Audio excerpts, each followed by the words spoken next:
Hello, ladies and gentlemen, and welcome to the Polyhedron Claddercast episode 63, the Great UK Games Expo Shenanigans podcast. We survived it. No thanks to my map. It got us through it, that and the cookie rations. Did we ever use the map? I used the map every single day. Did you? I didn't. crossed it off as well as I visited stands and highlighted. The first thing I did every morning was to highlight which stands I needed to see that day. That's disgusting. Yeah. I didn't use a map. No, I'd like to point out I started the map. That was my idea. Yes, you did, Joe. It was. And Steve and I carried on the same tradition of just running like a herd of cats. Right, 3, 2, 1, scatter! I just used my natural sense of direction. It was fine. Wow, that's why you always look lost. Okay. Yes. By the way, I'm Steve Tudor. I'm John Cage. I'm Andy Lewis. And I'm Rory Summers. So, if you haven't already worked out, this is the post-UK Games Expo podcast, and we are already in complete chaos and pandemonium because, normally what we do, we write a Google Doc which has our show notes in. Normally this is at most 2 pages, and most of those 2 pages are things like, have you taken your watch off? Have you made sure your phone is on silent? Have the cats been banished? They have a keeper, don't worry. This Google Doc is 4 pages long. Yeah, That's how many games we saw at the expo. It was a lot. It was a lot. Yeah. Well, I went back and looked at my notes on Polyhedron Collider of the first Games Expo I went to. 2013, I went for 1 day, and I saw everything I needed to see in that 1 day. Wow. Right. Was that back in the Hilton? Yeah, it was back in the Hilton. It was the first year it was in the Hilton, and I think it was in one room in the Hilton. Oh, God. Nice. I can't even imagine that now. There was 4 of us, and I'm still hearing today about games at Expo that I didn't see at all. Yep. And I don't think any of you guys did. I'm seeing pictures on Facebook, on Twitter. It's like, hang on, where was that? I don't remember seeing that. Yeah, we there's had a that few of last year as well. It was just ridiculous. It's like, that game wasn't even there. You've made that up. You've just taken a picture of that game and pretended it was there. Not true. They were all there. All live pictures. So I don't know about anyone else, but as Andy has put in the show notes, I'm absolutely banjaxed. Yes, myself too. I had Monday off as well. I was sensible. I had a nap and everything, and I'm still goobered. Would you be surprised to learn that I'm more sensible still and that I've had all week off? Bastard. Just goes back to you showing us up. Yeah. Get him out of here. Get rid of him. Too well We don't need to hear prepared. from the likes of him. Too carefully thought through. It's mainly so that I can kind of catch up and spend time with the kids that I completely ignored for 4 days. That's fair. That is fair. It's a sensible policy. My conscience is now kind of equalled. So we're right. We did get told, actually, at the somebody came up to me and said, we're no longer allowed to say we're ramshackle. Because the podcast has improved in quality and our organisation skills have improved. And I must admit, on Monday, I was not thinking that because I went to work on Monday and I remember even sitting on the train. Now, it's about a 50-minute train journey. 20 minutes into the train journey going, I can't cope with this. I need to get home and go to bed. It's funny because on Monday I actually felt all right. I reckon I had a delayed expo hangover. On Tuesday, it hit me like a ton of bricks. I was like, I cannot get out of bed. I just want to sleep. Or maybe play some board games. Yes, I've had that. And I had Monday off. I spent half of the day trying to learn Too Many Bones, which I acquired at the expo. And halfway through, I fell asleep. Fell asleep playing a board game. Wow. That's impressive. Good work, Andy. Good work. Oh, God. Were you describing the rules to yourself by any chance? Maybe. I got to the point. I mean, the rule book itself isn't huge, but it's not the best. And I got halfway through and just, no, I need to go to sleep. So I toddled off into the lounge and fell asleep on the sofa for an hour. There were a couple of times when I thought that was going to happen actually during the expo. Really? Towards the end, like the last 2 games we played, so me and John played Super Fantasy... Was it Fantasy Brawl? Yeah. That's it. Yeah, and I remember looking across at John while the girl was giving us the instructions. I could see John had completely glazed over, and I thought, "Oh, John's in trouble." But I'm there sitting there going, "I got this. I've handled this." We then played Jonathan Strange and Mr. Norrel, and the guy explained the rules and stopped and said, "Right, you can start now." And I suddenly realised I hadn't heard a single word he said.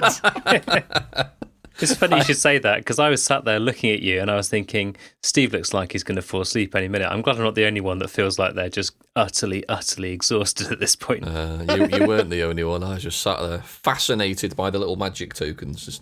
Sorry, did you say something, mate? Steve, did you get that cracking photo of me and John playing Jonathan Strange and Mr. Norrel? Yes. John's just clearly daydreaming. I was just picturing all the rules and trying to put it all into some semblance of order. But on the one hand, like, more words were coming in, but it felt like they were just coming off the end of a conveyor belt, just piling up on the floor of my brain. Nothing was actually making any sense at this point. I was just sat there staring at all these words and these rules and these things that I had to do. And I was just waiting for the first point in my turn where I go, so what do I actually do? That happened to me. I think I was fourth in the turn order on that game, and I was just like, I hope everyone else knows what they're doing. All right, Rory seems to know what he's doing. Right, let's just copy Rory. There we go. How did you do that? Why can't I do that? He's got quite good cards. My cards are shit. No, I just think that you just didn't have a clue what to do with them, Andy. This is rubbish. Has anyone got the dreaded Concrud, or have we all survived that one? Touch wood, I think I've avoided it this time. I think I'm okay.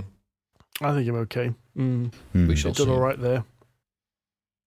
I got to admit, I did have an embarrassing moment of Polyhedron Collider podcast fame get into my head, which Really? John witnessed. Oh. Yeah. So it's Friday morning, and Amanda's come with me on Friday, and I didn't have the foresight to pick up Amanda's ticket on Thursday when we were at the press preview.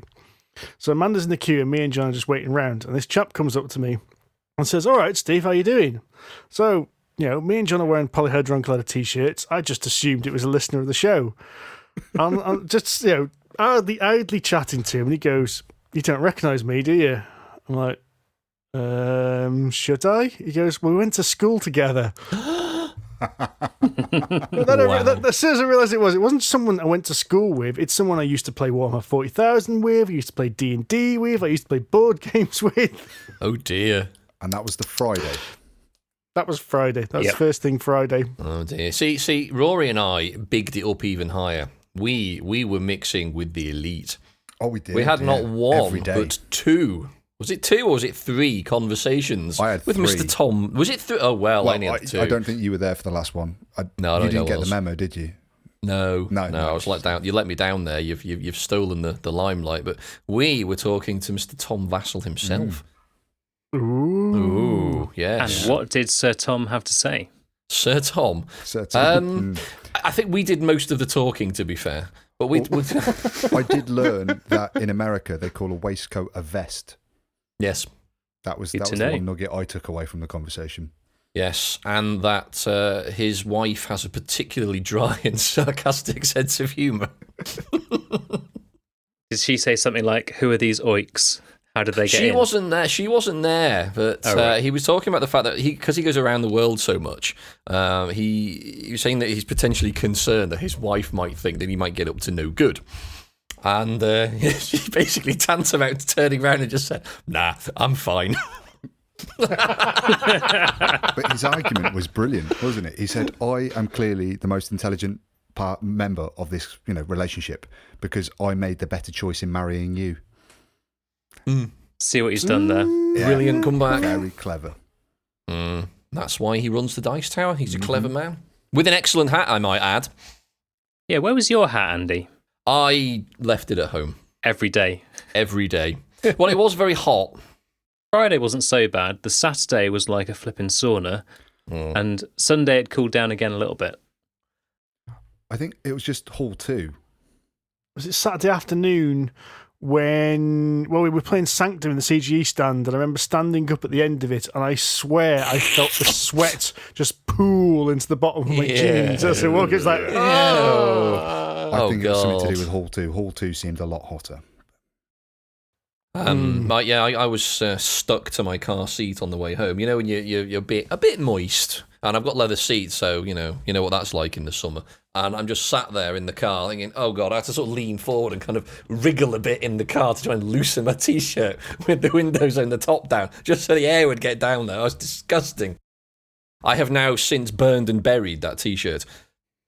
It's for the best. It was grim. Well, that's a lovely mental image for our listeners. And speaking of listeners, we bumped into a few at the expo. Or Steve and I did, at least.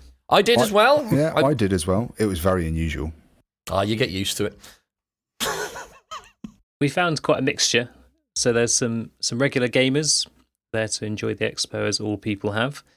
Some publishers, some designers, and we got some good feedback, I thought.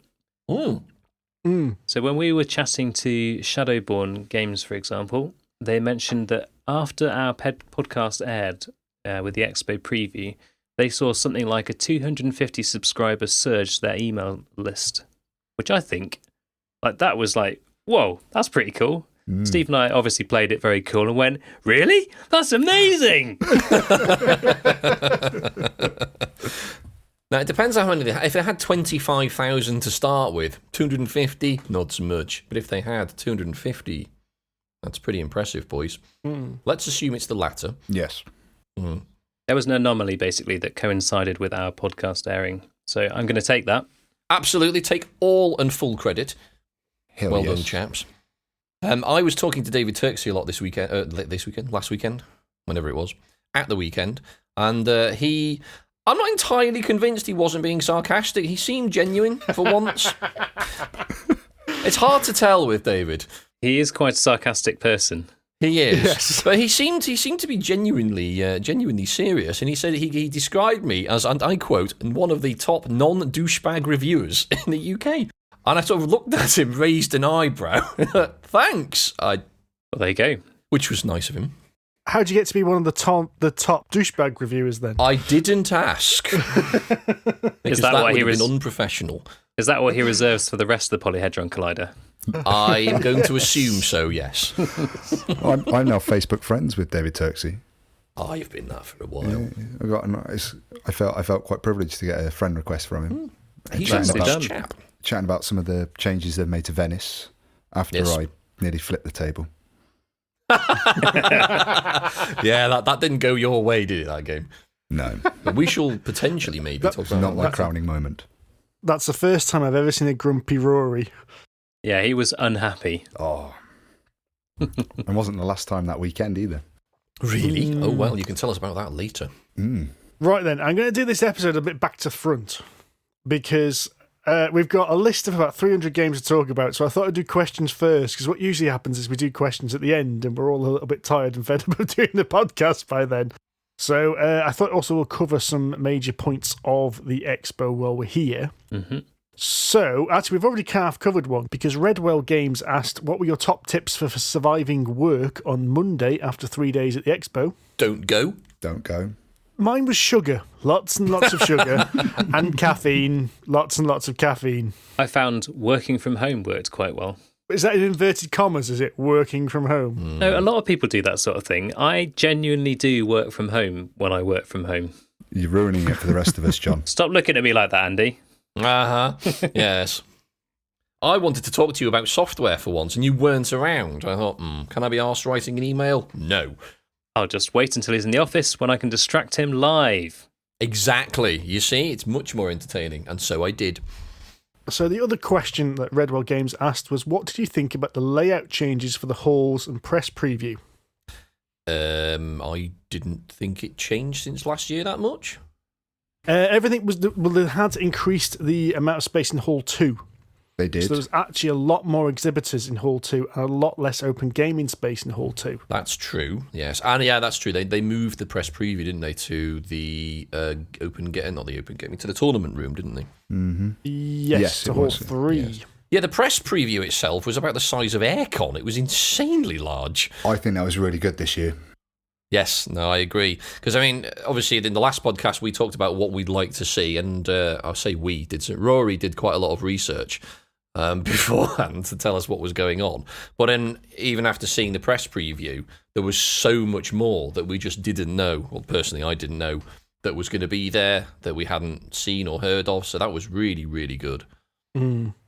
Yeah, I found it genuinely useful to, if nothing else, it was a chance to have a quick squiz at things and then scribble down some notes to say, right, that one's over on this stand and this one's over on that stand, and then check the map and find that Rory's already marked them all down anyway. Yeah. That's why I have a map. Easy. I did none of those things. No, I went for my usual chaotic approach. Mm-hmm. I got a few business cards that they'd written on where they were. They gave me the business cards, put those in my pocket, and then promptly forgot I had them, so I had to find them out anyway somewhere else. Good skills. Yeah. Oh, yeah, I am all over it. People have been saying that we might be losing the ramshackle tag because we're being too professional. I think you knocked it back down there. There we go. You see, Steve and I are waving the banner there. Yeah. I didn't like the lack of coffee stand in Hall 1. I agree, actually, because there's usually two. There's the two artisan ones, because especially last year, Steve and I marked them.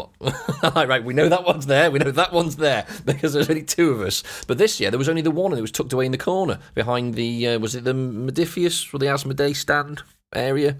Oh, really? I never even saw it. It was in the Asmodee start area in the corner. Yeah.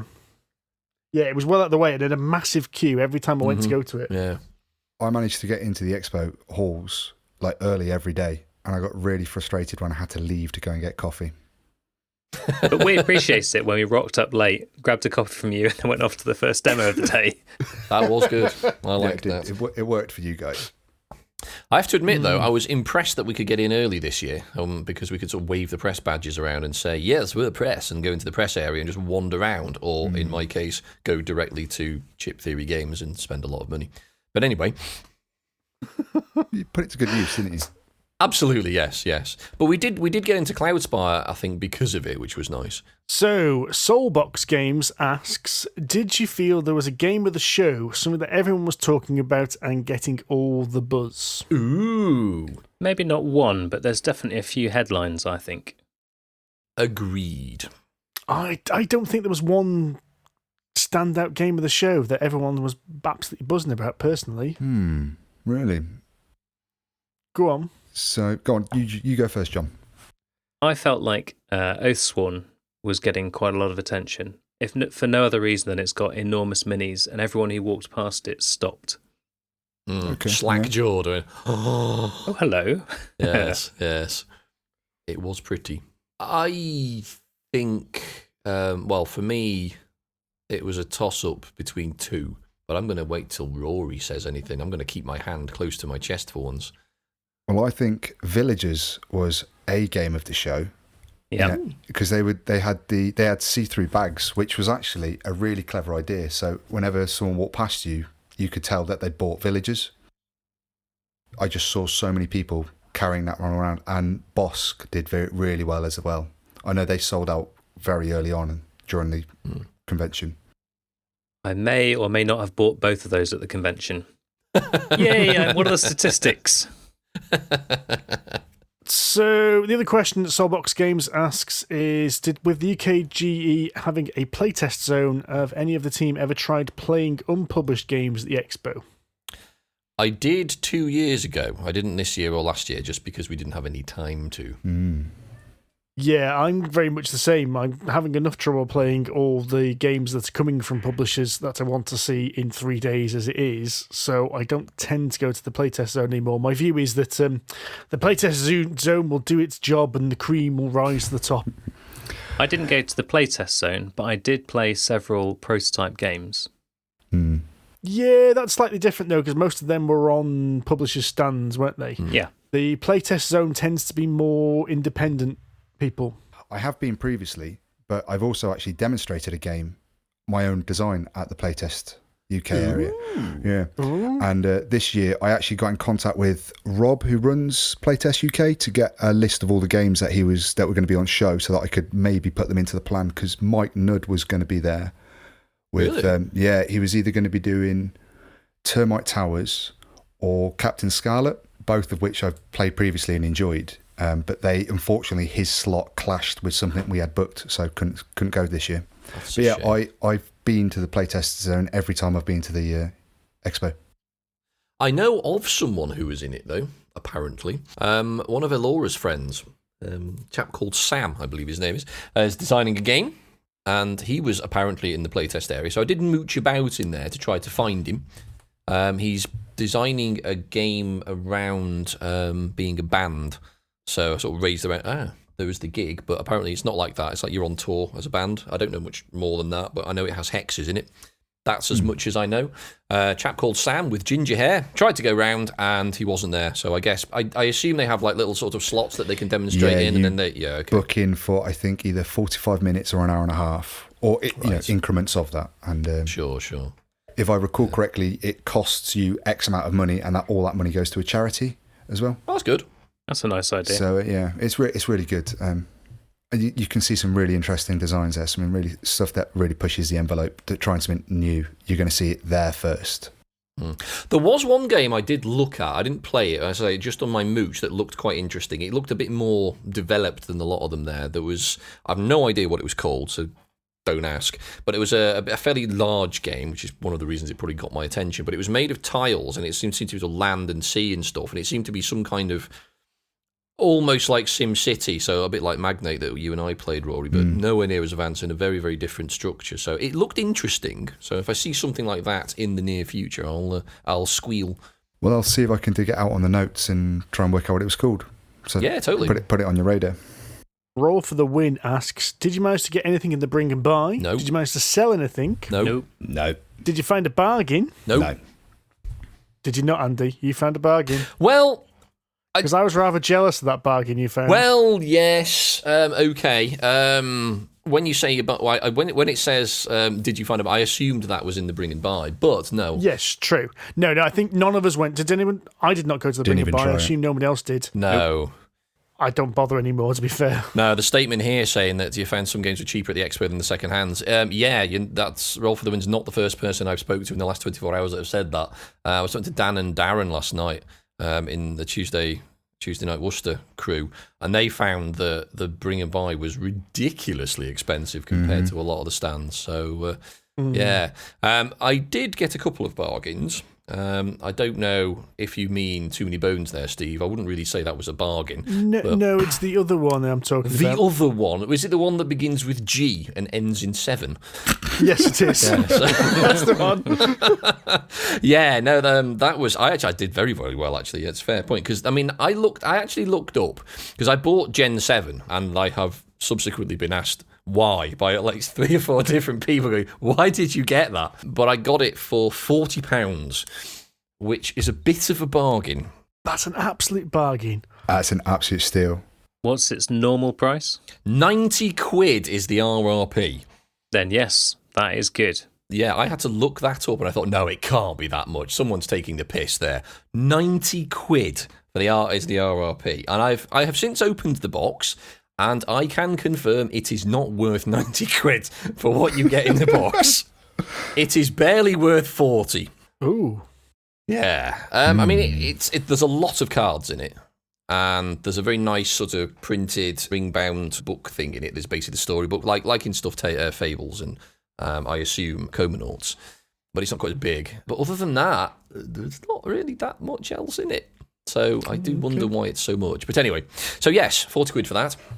Maybe it costs a lot to develop. I think that was been the argument, because of the branching storylines in it. But anyway, I think that's a discussion for another day. It is.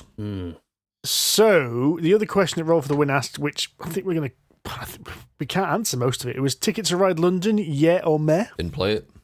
A couple of us picked up a copy of that, actually. We can tell you in the future. Sushi Roll, yeah or meh? Didn't play it. Again, I don't think any of us even looked at that one. Nope. Settlers Roll and Write, yeah or meh? We played it. And your view is? I think if you've got Imperial Settlers, it could be quite a good game. But without something to track and most of the resources in it, it's quite tricky to not screw up. I'm not 100% sure, but I'm fairly certain I cheated when we played. But I couldn't really tell one way or the other because... So you roll some dice...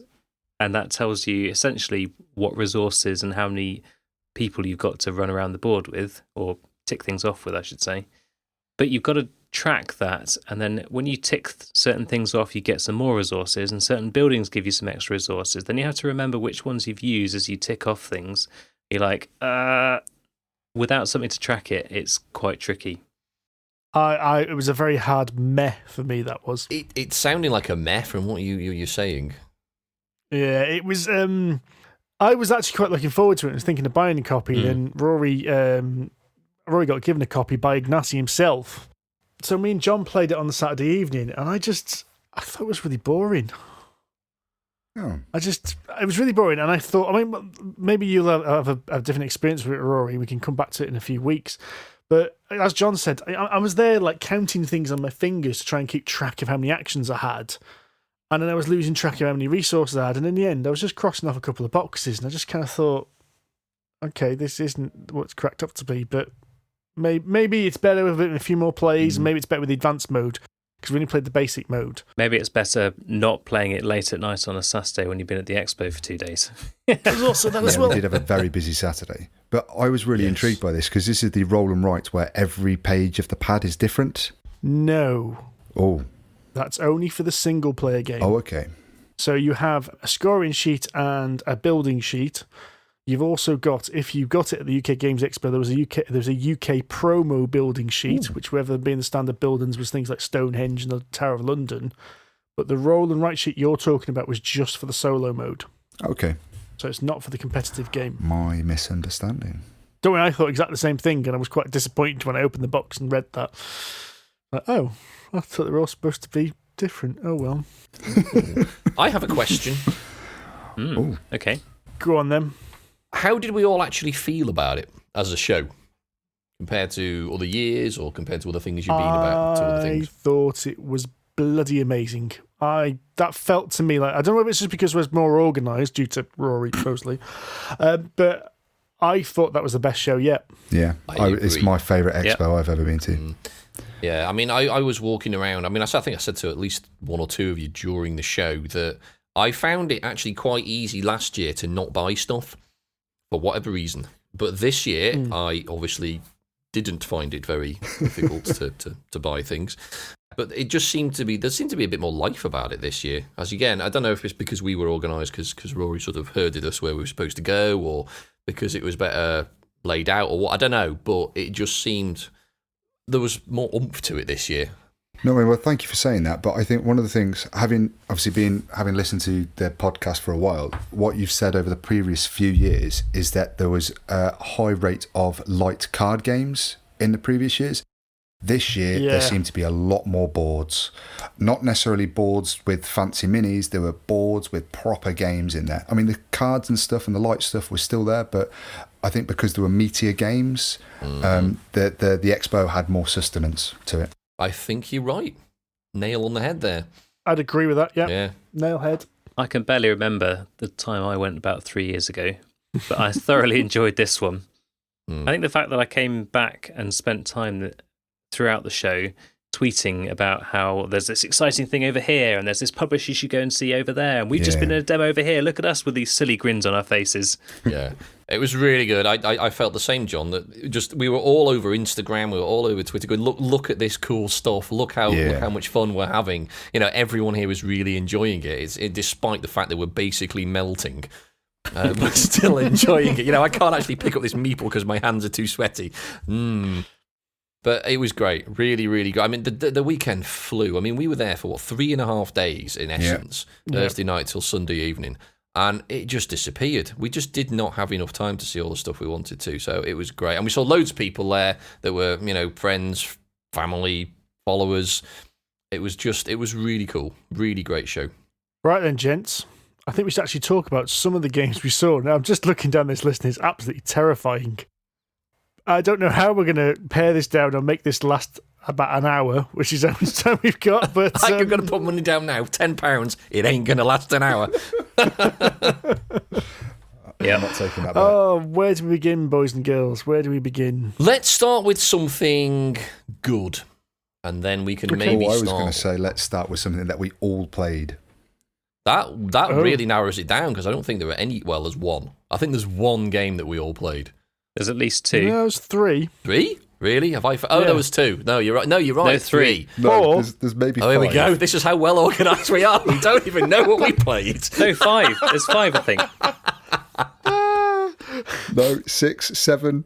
Come on, Rory, since you're the organised one, pick a game we're going to talk The about. first one I see that we all played Super Fantasy Brawl. Oh, yeah, we did. We did, Yes. though not all together. We played it in 2 separate And we goes. all had yes. very different experiences with this game. Yes, we did. Mm-hmm. In fact, I can't believe we all played the same game. No, it's true. 2 of us are correct. And I was only half playing it because I was almost asleep. Right, so if you'd have asked me before the show, is Andy going to like Super Fantasy Brawl? I would have said no. Andy should not be playing Super Fantasy Brawl. In fact, he should go play something else. Steve? Yeah. You would have been correct. I thought it was absolute f***ing dog shit. I really do. So this was a arena brawling game. You picked 3 characters, completely over the top fantasy characters, and using cards to choose actions, you would then go basically try and hit the opposition and achieve goals. There was objectives you had to do, which would score you more points. And I thought it was a really clever way in which the point system worked, in that these objectives kind of went up and down in like this almost like curve as to how many points they're worth. So when the objective was revealed, it was worth 1, but if you could wait another turn, it's worth 2. And then if you left it too long, it would go down in value again. But you also got victory points for blatting the enemy. And in more than a few ways, this game was like a 3D version of Keyforge. Oh, really? Yeah, I could see that.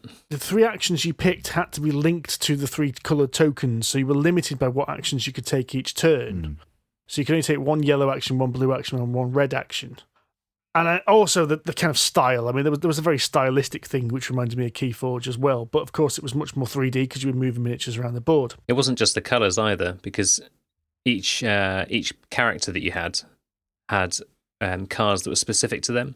Yeah. So there's like that sort of cross of the two, like a sort of matrix kind of thing, where you've got to pick 3 different colours because you only get to do one of each, and then match those to what things each of your characters can do. That was one of the things I struggled with. You struggled with it. At least you can see colour. 2 of those colours look the bloody same to me. Fair point.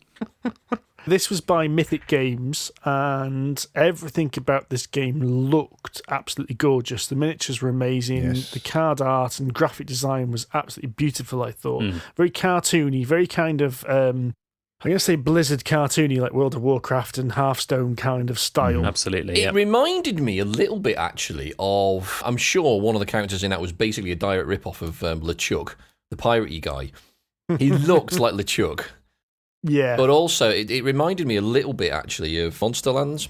The artwork was similar. Not the same. Oh, yeah, I can see similar. that. It was a sort of Monsterland sort of feel. I thought, okay, I'll do it. It was very pretty. I will definitely concede that. The miniatures were lovely. The artwork was great. The border was, there. I've played a few of this kind of game, and I thought this was a really good version of this kind of game. I thought everything was polished to an absolute sheen. And actually, I really, really liked this game. But I get the impression I'm the only one in the group that did. Well, I'll let John speak, because he's not the one who's cast his opinion yet so far. I liked it, but I was exhausted when we were playing it. And just some of the really simple stuff that should have been really obvious, I just could not get it in my head. So I'm sure when she originally explained it to us, she'd said that if you can push characters around, push them and pull them. I thought she'd said that if you moved into them, you could push them with that. But there's a specific keyword that has to be present for you to be able to push or pull them. And that was the bit I just couldn't get it in my head. Pretty much every turn, I was like, so if I move forwards 2, I'll shove them, right? No, John, that still won't happen. This is the 3rd time you tried to do this. It still won't work like that. You could just undo everything that you've just suggested and do something completely different. Yeah, I'll do that. I think with a fresh pair of gaming hands and a fresh brain, I would probably really enjoy this for the same sorts of reasons that I quite enjoy things like, well, Keyforge you mentioned, but also it felt a little bit like Neuroshima Hex in some senses, in that you're trying to plan where your characters need to end up to be able to bash the other ones successfully. And that is the problem I had with it. you couldn't plan. At least not particularly well, because you dumped your entire hand every time. Unless you keep one card. Yeah, it would cost you to keep one over, didn't it? Yeah, you could keep one over. I thought you could plan. I was prepping turns like well in advance.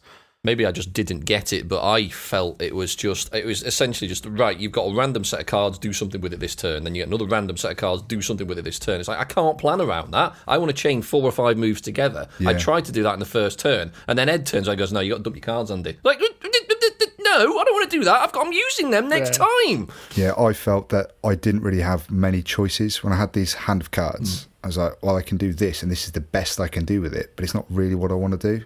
Yeah, I agree. And because I don't know what's going to come next. Yeah, I think that's something that's good when you play the game more, because there wasn't actually that many cards in the deck. No. Because we cycled through the deck a couple of times during that game. Mm.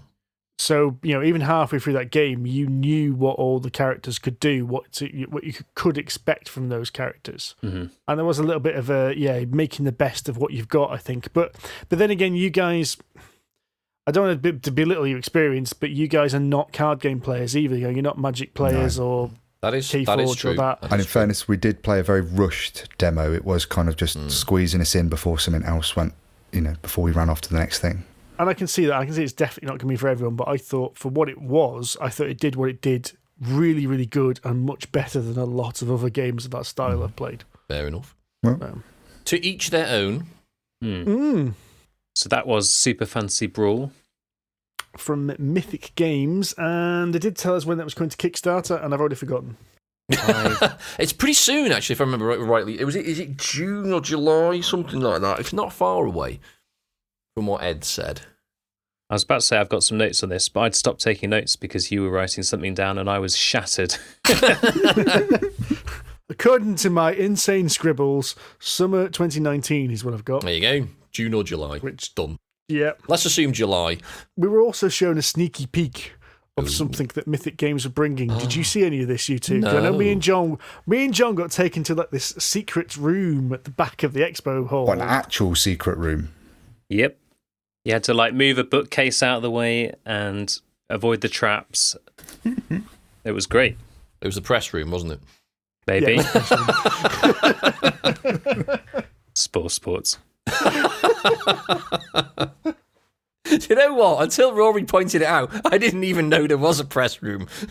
You see, it is a secret room. I don't know how much we can actually say about this, but I'm going to say the only thing I really do know, it was called Hell, as in Hel, and it was a Norse mythology kind of game, and it was all dark and broody, and there were barbarians and monsters, and I loved everything I saw. It looked amazing. Yeah, the minis look very, very pretty. Swing.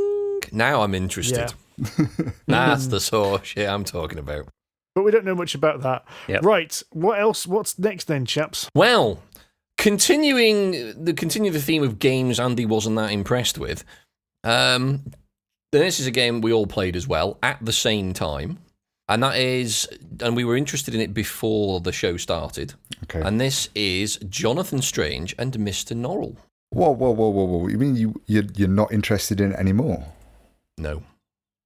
Not at all. Really? Yeah, I did not like it. Okay. I got to admit, I was sitting next to Andy when we were playing this, and I could feel the waves of hatred coming out of him. Now, admittedly, I did get a bit salty with the rest of you, for which I do apologise. And I was quite tired and frustrated. I had a right go at John, and I am sorry, John. That was just me. But the guy that was demoing was just kind of laughing every time I tried to make some kind of constructive suggestion towards you, and you just went, "No, off." We'll explain how the game works first. So basically, it's obviously based on the novel, or novels. I'm not entirely sure. I'm not familiar with the source material. Alora is, she was quite interested in the idea and what I thought of it, so I was kind of acting on her behalf. I know some of you guys have read it. Read it, yeah. I've seen the TV programme. It's on my list now. So you are familiar with the backstory. I'm not, so I kind of went in cold, which is fine. I mean, the artwork was lovely. It was a very pretty game, very thematic, set in some kind of Victorian England. Obviously, if you're familiar with the story, you'll know what it is. You're all trying to become notorious magicians. And in doing so, you travel Europe by visiting dignitaries, hurling shindigs, and generally improving one's standing in the world enough that you can perform great feats of magic. And in doing so, win the game somehow. And I didn't really understand the win conditions. There was something to do with putting counters on cards and moving a tracker that I just basically ignored because it was on the other side of the table. Starting to get to the gist of why Andy didn't enjoy this game. Yeah. He didn't understand what you were supposed to do. Well, I understand that you need to put the tokens on the newspapery fairs, and that's basically how you win. And at some point, these two things coincide, and that's the end of the game. But we didn't get that far, so it didn't really matter. No. You have a hand of cards, and on these cards are either shindig, dignitary, and a little symbol for the type of magic you can perform. And the type of magic you can perform is limited throughout each round by this tarot card with a couple of symbols on it. And you can only use that particular magic unless you do one of the special actions that your character can do. And basically, you play 2 cards and you play 2 more cards, and then it's somebody else's go. You play 2 cards to sort of go around and shindig and brown nose your way up the ranks. And then you try to play 2 cards that allow you to cast some magic, get some tokens, and perform or work towards some of these little newspaper articles that are great feats of wonder that people have noticed and that you can take credit for. And you basically charge them with all these magic tokens. And that's about it. So it's quite a simple game. You're missing one step beginning before you do all that stuff, which was to pick one of the special action spaces, which allows you to make some adjustments. But the issue I had with the game was really that you are completely limited by the cards you get. You have no control over what you draw. So the locations around Europe, you're only allowed to go to adjacent locations. So if your counter's in the arsehole of nowhere and all your cards are somewhere in some sort of high-end flouncy part of London, you can't go there, so you can't play your cards. So you can't do anything. But you can play your card. So no, I had the same problem as Andy. If you looked at what was going on in the game, me and Andy were both doing nothing, whereas you two were running, because I had a card that, like, one card was for Glasgow and the other card was for Venice. And you couldn't play both cards. And it was like, well... But you couldn't play both those cards for that card's source, though, because each card had multiple uses. So an invitation would send you to a party, and then you could draw more cards for that. Or you could go meet a dignitary. The problem was, I had cards that I could go visit a dignitary in Glasgow, and I could go to a party in Venice, one of which would get you more cards, and one of which would get you another bonus. But I couldn't do both of them in one round. So basically, I could only do one action, whereas everyone else was doing 2 because they had 2 cards they could get to. But you could use those cards to cast spells. Nope. Because they weren't the right kind of magic for that round. You could use your token to allow you to cast the magics, to use that magic. So if you needed to cast a rain spell, because you knew you weren't going to get to Venice, but Venice was a rain spell, it isn't a rain round, you could have put your token in the silver dish, whatever that's the player board, to then cast the rain spell. So you go, actually, I'm going to sod off. I'm not going to go to Venice. I'm going to make my way up towards Glasgow. I'm going to cast that card, use that card as a spell, get some spell tokens. So next turn, I'm going to be closer to Glasgow, so I can actually attend this party. Use that card to draw some more cards. But then you're entirely dependent on the deck, and if you happen to do what happened to me and Steve, you draw 2 cards, you can't because you're either in the wrong place or you can't cast the bloody spell, no matter what action you've taken. It's possible, but there was also another action that let you, one that you could select that let you do 2 moves in one turn, regardless of whether they were connected. But you couldn't do it every turn, that's the thing. You could only do that once. That was the problem. True. It's like, it was just, to me, personally, I was too much at the mercy of the deck, and they are games that I hate, as you well know. See, you call it mercy. I think they applied constraints to your strategy, but that's the way I look at it. I think I need to play the game again to get a proper view of it. As we said, this was the last game we played at the entire expo, and I think, I missed, as I said earlier, my eyes glazed over the entire introduction of the rules.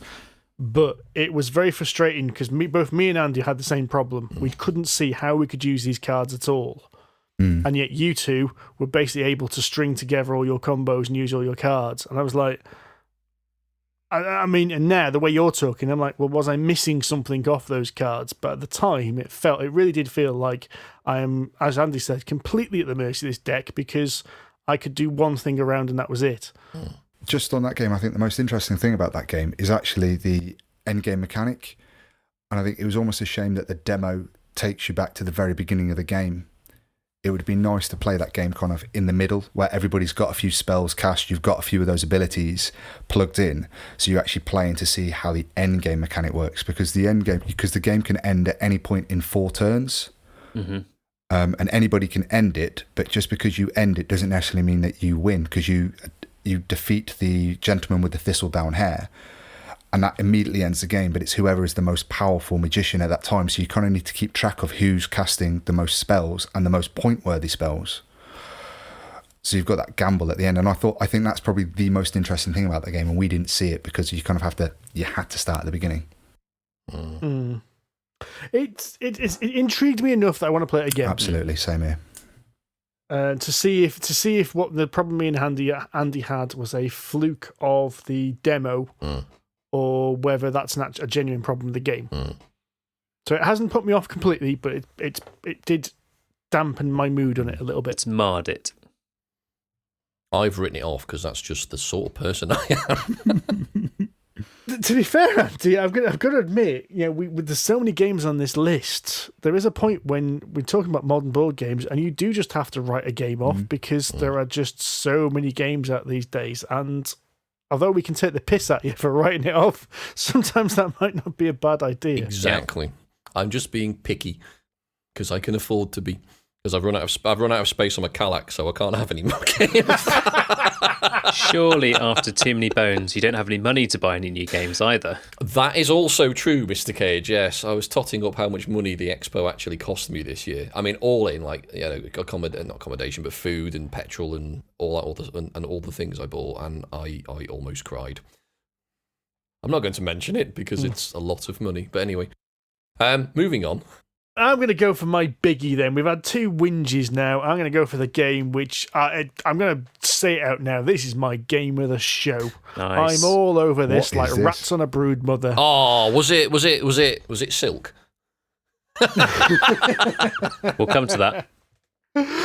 No, so the game that excited me the most, and I really am glad we actually got a proper demo and play of this, was Oathsworn, which is the new game from Shadowborn Games, which was something completely new and exciting that we didn't really know about before the expo. And we spent quite a bit of time at the expo, both at the press preview and the show itself, chatting to the developers of this. And I'm smitten. I'm not just impressed, I'm smitten by this game. Yep. So what this is, the nearest equivalent I can think of is really something like kind of semi-Gloomhaven, but more like Kingdom Death Monster. Right. So it's a game where you start off with a story, and you're going to do like a choose-your-own-adventure style exploration of a city. And this exploration will no doubt involve you hunting down some kind of monster or gribbly, and the session will conclude with a fight against this gribbly. And when we say a fight, we mean it's this huge board with huge miniatures. I mean, the one they had on show at the expo was this like 6-inch giant rat with hundreds of rats crawling across its back. They're not miniatures, they're massives. Yes. Yes. Well, the thing with it was their heroic scale as well. So they're bigger than most standard miniatures. I think this 50 mil, I think. 40 millimeter? 50 mil. So most miniatures like 22 mil, 25 mil. These are 50 mil. So even the heroes were very big miniatures. Was in fact bigger than Jesus. Was it bigger than wrestling? Bigger than Jesus wrestling. Ah, fair enough. So everything these guys said, they seem to be talking the talk quite a lot. And I did have a concern that the game itself was going to be a little bit, the combat was going to be the downside. And then we played it. Oh, yeah, and then we played it. Look at the grin on your face. They look like kids. It's ridiculous. We're going to Disneyland, kids. Whee! That's how I feel. Yeah. That is the kind of excitement it's getting in me. Yeah, because the combat in it was not too complicated, but obviously had some depth. So you had these power abilities in your like a hand of cards, which are your power abilities, and they had like an MMO style cooldown. So you had to stack them around your character sheet. So one of the characters I had was this like bear with a giant axe, and so it was like similar to kind of Gloomhaven. So it had an attack which was like swing the axe in an arc, so it would hit everything in an arc. and another one which was like a feral blow, so it was a massive attack against one target. Or the one I actually used was you pick up the enemy in front of you and throw it at another enemy, Nice. damaging both of them. So it is wrestling then. Yeah. To some extent. Hit him with the chair!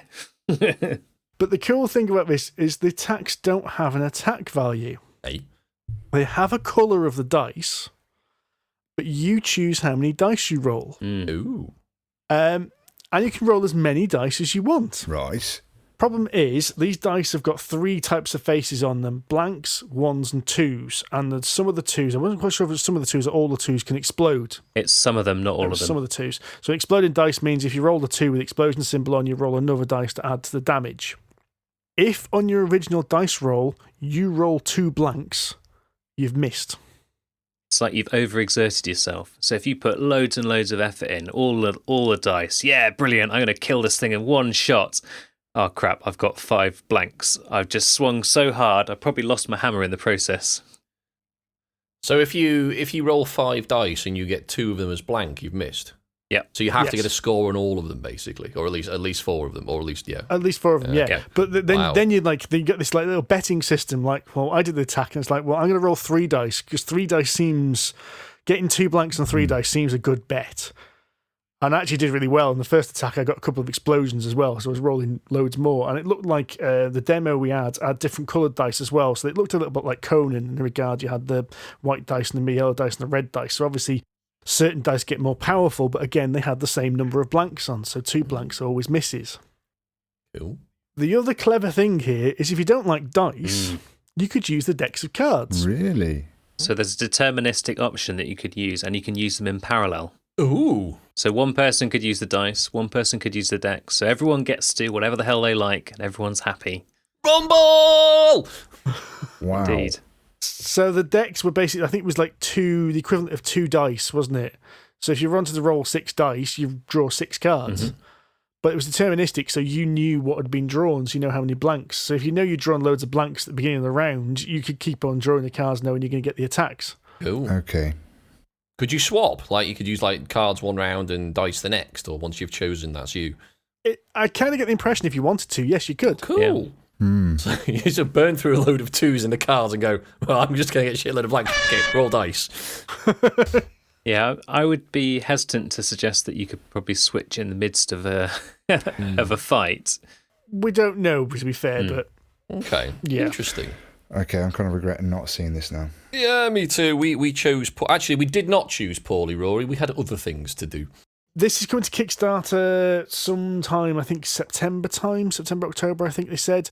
The concern, of course, is going to be the cost because there's going to be lots of miniatures in there. What they're going to do is they're going to do 2 levels. So one level is the same as Gloomhaven. So the heroes are miniatures, but all the bad guys are cardboard standees.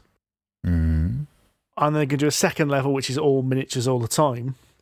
But what they've said is they're working really... I mean, as I said, they were talking a talk, these boys. What they said is they're working really hard on the injection moulding process to really bring the cost of the miniatures down.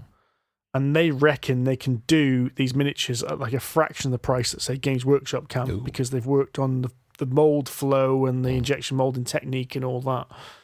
So they definitely talked a good talk when they were talking about their engineers and how they're like rewriting the code for some of the 3D printing stuff that Games Workshop uses. When they're, just all the little bits, attention to detail. And the guy, Jamie, we spoke to, he was not shutting up. Like he was as excited about this game as we were getting as he was taking us through it. You're like, it sounds good. It sounds like they've got a really decent team behind it. It's voiced by the head of the Night's Watch. There's just you kind of add up all these little ticks. And you're like, this could be something really spectacular. I really hope it does as well as we expect it to. Because when I spoke to him at the press preview, he said that you can almost play this game over 2 phases because you almost have like the map phase and then you have a battle phase. And if you really stretch for time, you could actually play one night and the other one the following night or the following week. Kind of split your campaign up if you haven't got time to sit down for 3 or 4 hours. He said the aim is to try and do one entire adventure in an evening session, so you should be able to do the adventure side and the combat in one session. Cool. did say that was like 2 or 3 hours for that. So this is, like Gloomhaven, this is going to be a big game that you're going to have to sink a lot of time into. Yeah. I see no problem with that. He also said as well, of course it's legacy because it's a campaign, but he said it's designed for drop in and drop out as well. Yes. So if players and characters want to drop in and drop out, they can do. Oh, that's cool. That's convenient. Yeah, very cool. Yeah. And when you drop back in, you should just be able to go back down the list and just tick off, right, I should be level 4 now, so this options. Okay, let's play. Nice. Cool idea. So that's Oathsworn from Shadowborn Games. I am very, very excited for this. Yep. We should be keeping an eye on this. It won't be the last you hear of it. Playing games with absolute dickheads, that sounds interesting.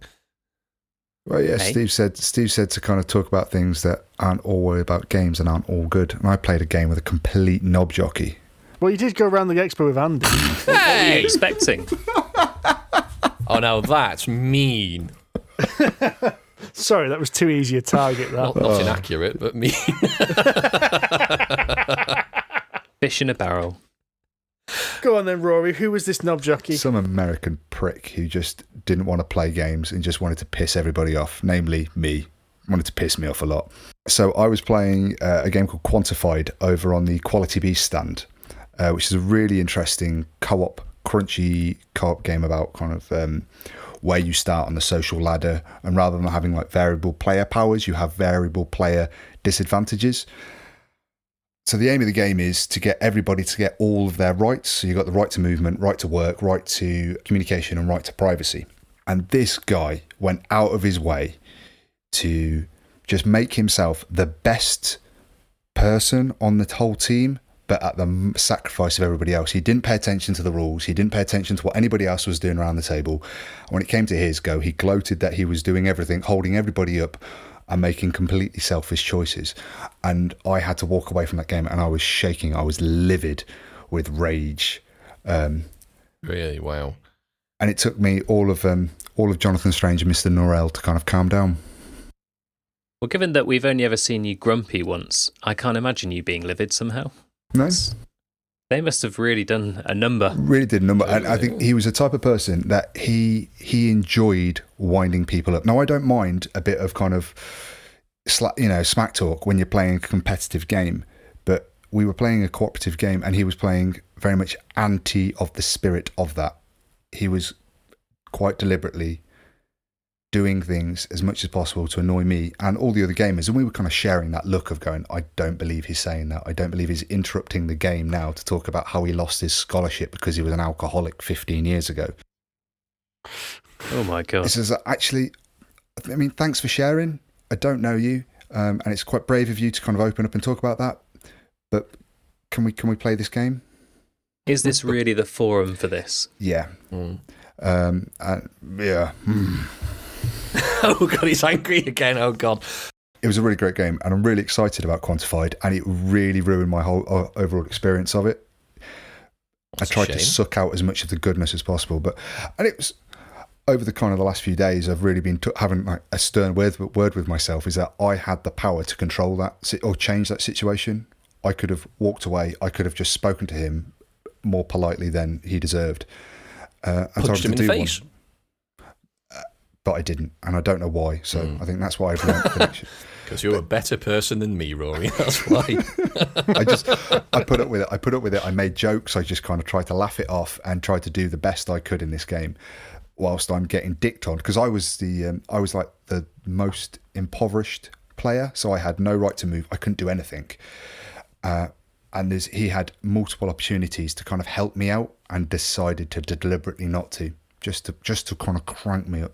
Just as a kind of random theory, since this game is all about privilege, this wasn't a plant, was it? I wouldn't have thought so. Oh, okay. Just in case it wasn't like someone there who was there to show, like, as if the entire game is like a lesson in how certain people have privilege and how it affects them. And maybe this guy was the guy with all the privilege, so it was a plant just to wind you all up and make you think about the meaning of the game more. It's highly unlikely, because the game is really centered around the fact that the idea is that the 4 players, you all know each other. So when one of you gets kind of red flagged as being, a miscreant, it affects everybody in the group, regardless of whether you've got the right to work or the right to privacy. You get tarnished with the same brush. If I get hit with something, you just to a lesser degree. But yeah, he ruined my Sunday. It made me very sad and very angry. I actually went back and spoke to the people afterwards, and they agreed that he was a complete cock. Yeah, it's a real shame when someone ruins an otherwise good game, or indeed an otherwise good RPG. Just something else that happened over the weekend. Yes, it was. Indeed. That's kind of disgusting. So I don't think we need to dredge it up too much, but suffice to say, in one of the RPG games over the weekend, someone introduced some massively inappropriate material and really offended a couple of people. Well, pretty much everyone in that game, as far as I'm aware. It even made BBC News. That's how severe this was. That made me angry. Yeah, same here. The major news article about our favourite gaming convention was about this. Yeah. It was about something completely abhorrent. I'm going to go to work on Monday, and they go, "Well, how did you have a nice time off, Rory?" And I was like, "Yeah, I was at the UK Games Expo." And if that's the first time they've heard of it, it's going to be from the BBC News. So, and even the title of that, it's just, "Oh, you the one with that thing?" Yeah, thanks. Mm-hmm. I think, fortunately, the UK Games Expo staff handled it about as well as you could. In fact, I think they handled it very well. But these things do kind of mar your experience, and certainly for those people involved, that one of the lady involved, her brother had come along for the first time ever to an RPG session, and then something really foul happens like that, and it has really put you off. In fact, I think they had, he wasn't speaking to her afterwards because he thought that this was the way people acted when they do RPGs, and she was like, "No, of course it isn't." As I understand it, he was actually a young teen as well. People need to learn how to act right, as the Secret Cabal would say. Yeah, and this guy definitely did not. No. Let's move on. Yes, let's move on. Can we talk about something happy now? Let's pick a game that we liked. Rory, let's bring you out of your grump, and let's talk about something that we played that we both, I think it's fair to say, absolutely loved, which is Bosk. Yes. Bosk from Floodgate Games was fantastic, was my synopsis. Right, next. Yeah, we can cram them in if we do them that quick. Yeah. So Bosk is it looked a bit like photosynthesis to me. Mm-hmm. It looks a lot like photosynthesis. Oh, it's that one! Yeah. The artwork is alarmingly similar, and it is a game about nasty trees. So photosynthesis is all about competitively trying to grow trees.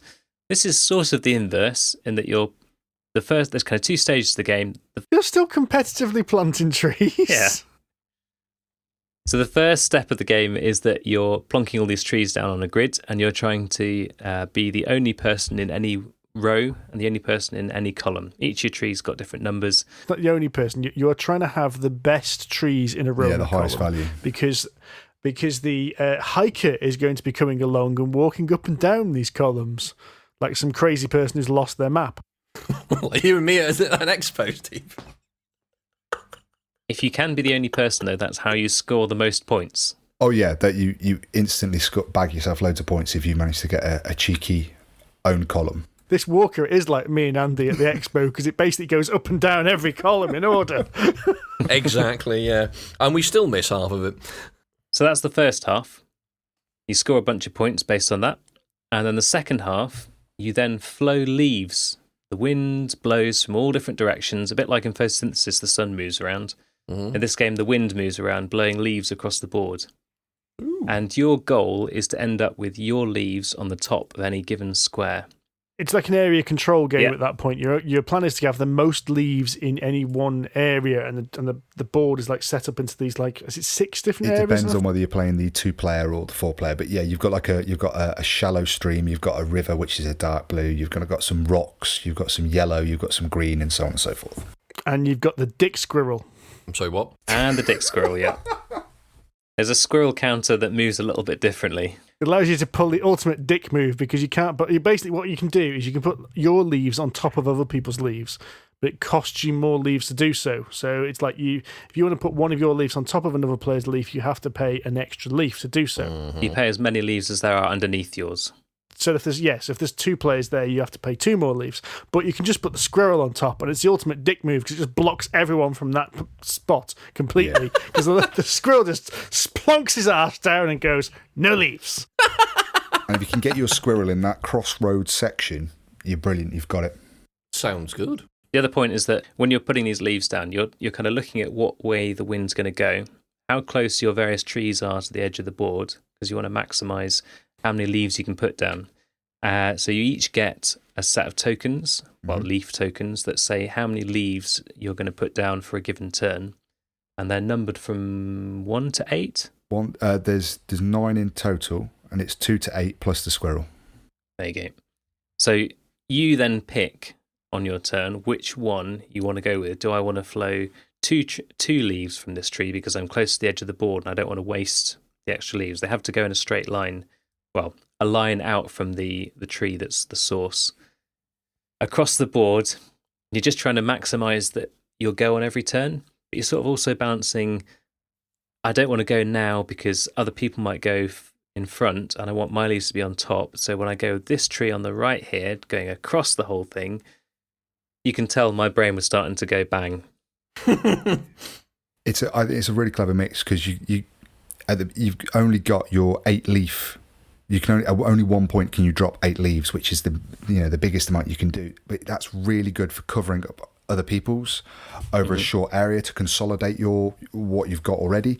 But it's also good to just kind of cut a line down the board early game and kind of mark your territory. And it's how you weigh up how you're going to do those, and that all depends on how you've spread your trees out in spring and summer. It's quite literally a game of 2 halves. It really is. I like the fact that you score in the summer and then you score again in the winter. They're completely different scoring mechanisms, but they're interlinked in quite a nice way. Okay, sounds interesting. I think you'd like it, actually, Andy. It sounds like I would. For a 30 to 45 minute game, it's a belter, and it looks really nice. And one of the things I particularly like about it is as you're kind of taking your trees off at the end, you're actually packing up the game. So the kind of setup, the setup and tear down is actually part of the game. Oh, that's quite good. I'd not really thought about that, but you're absolutely right. The box comes with, we didn't have it in during the demo, but obviously you've played your copy now. But you've got those little fold-out boxes. So you've got the orange, so you just go, Steve's the orange player. Here's your orange box. That's everything you need. Get it out when I tell you to and put it away when you need to. And that's it. Game's done. Mm-hmm. So we played the Giant Brain crew this, and we need a rematch because Ian and I drew for first place. And Jamie and I drew for second place. Did you? Yeah, we did. Yeah, it was a bang-on draw for the rest of all of us. That's bonkers. Mm. So there are some tie-break situations, but it's like, nope, we got the same of that. Nope, we got the same of that. Okay, it's a draw. So I think we all bought a copy, actually. I'm regretting not buying this one now, but John's got one. We'll just coerce him to play. Exactly. I don't think it will take much coercion either, by the sounds of it. It will take no coercing. There you go, then. Let's point at that and go, yes! Excellent. So on the Saturday afternoon, we played 2 games with Czech Games Edition, CGE. The first was the new letter-based party game, Letter Gem. And the second was the demon-based action game, Sanctum.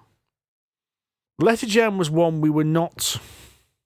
I don't think any of us were particularly excited about, were we, really? No. I know there's been a little bit of buzz from other people about it, but none of us kind of jumped with glee at this.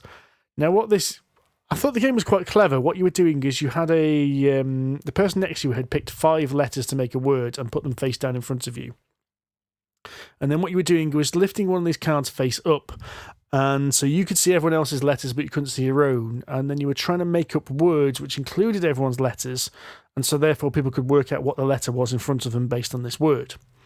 Once a player was pretty sure they knew what their letter was, they put it down and picked up the next one. So the idea is by the end of so many rounds, I can't remember how many rounds it was, everyone should have got enough clues to work out all the letters and work out what their word was. The operative word being should have. And I really do wish I'd videoed the end of that game, because the point when John goes, "I've got this, boys, I've got it," lays out all the chords in front of him and goes, "First letter is B," Bang. and an F comes up. It's like, what? No, it was L. So it was L, because I remember I picked your word. So your word was least, and you were convinced it was beast. Yep. So, yeah. It turns out the earlier clue that I'd thought was knobbly, and I was like, someone can't spell, idiots, was noble. It turns out John's not very good with vocabulary.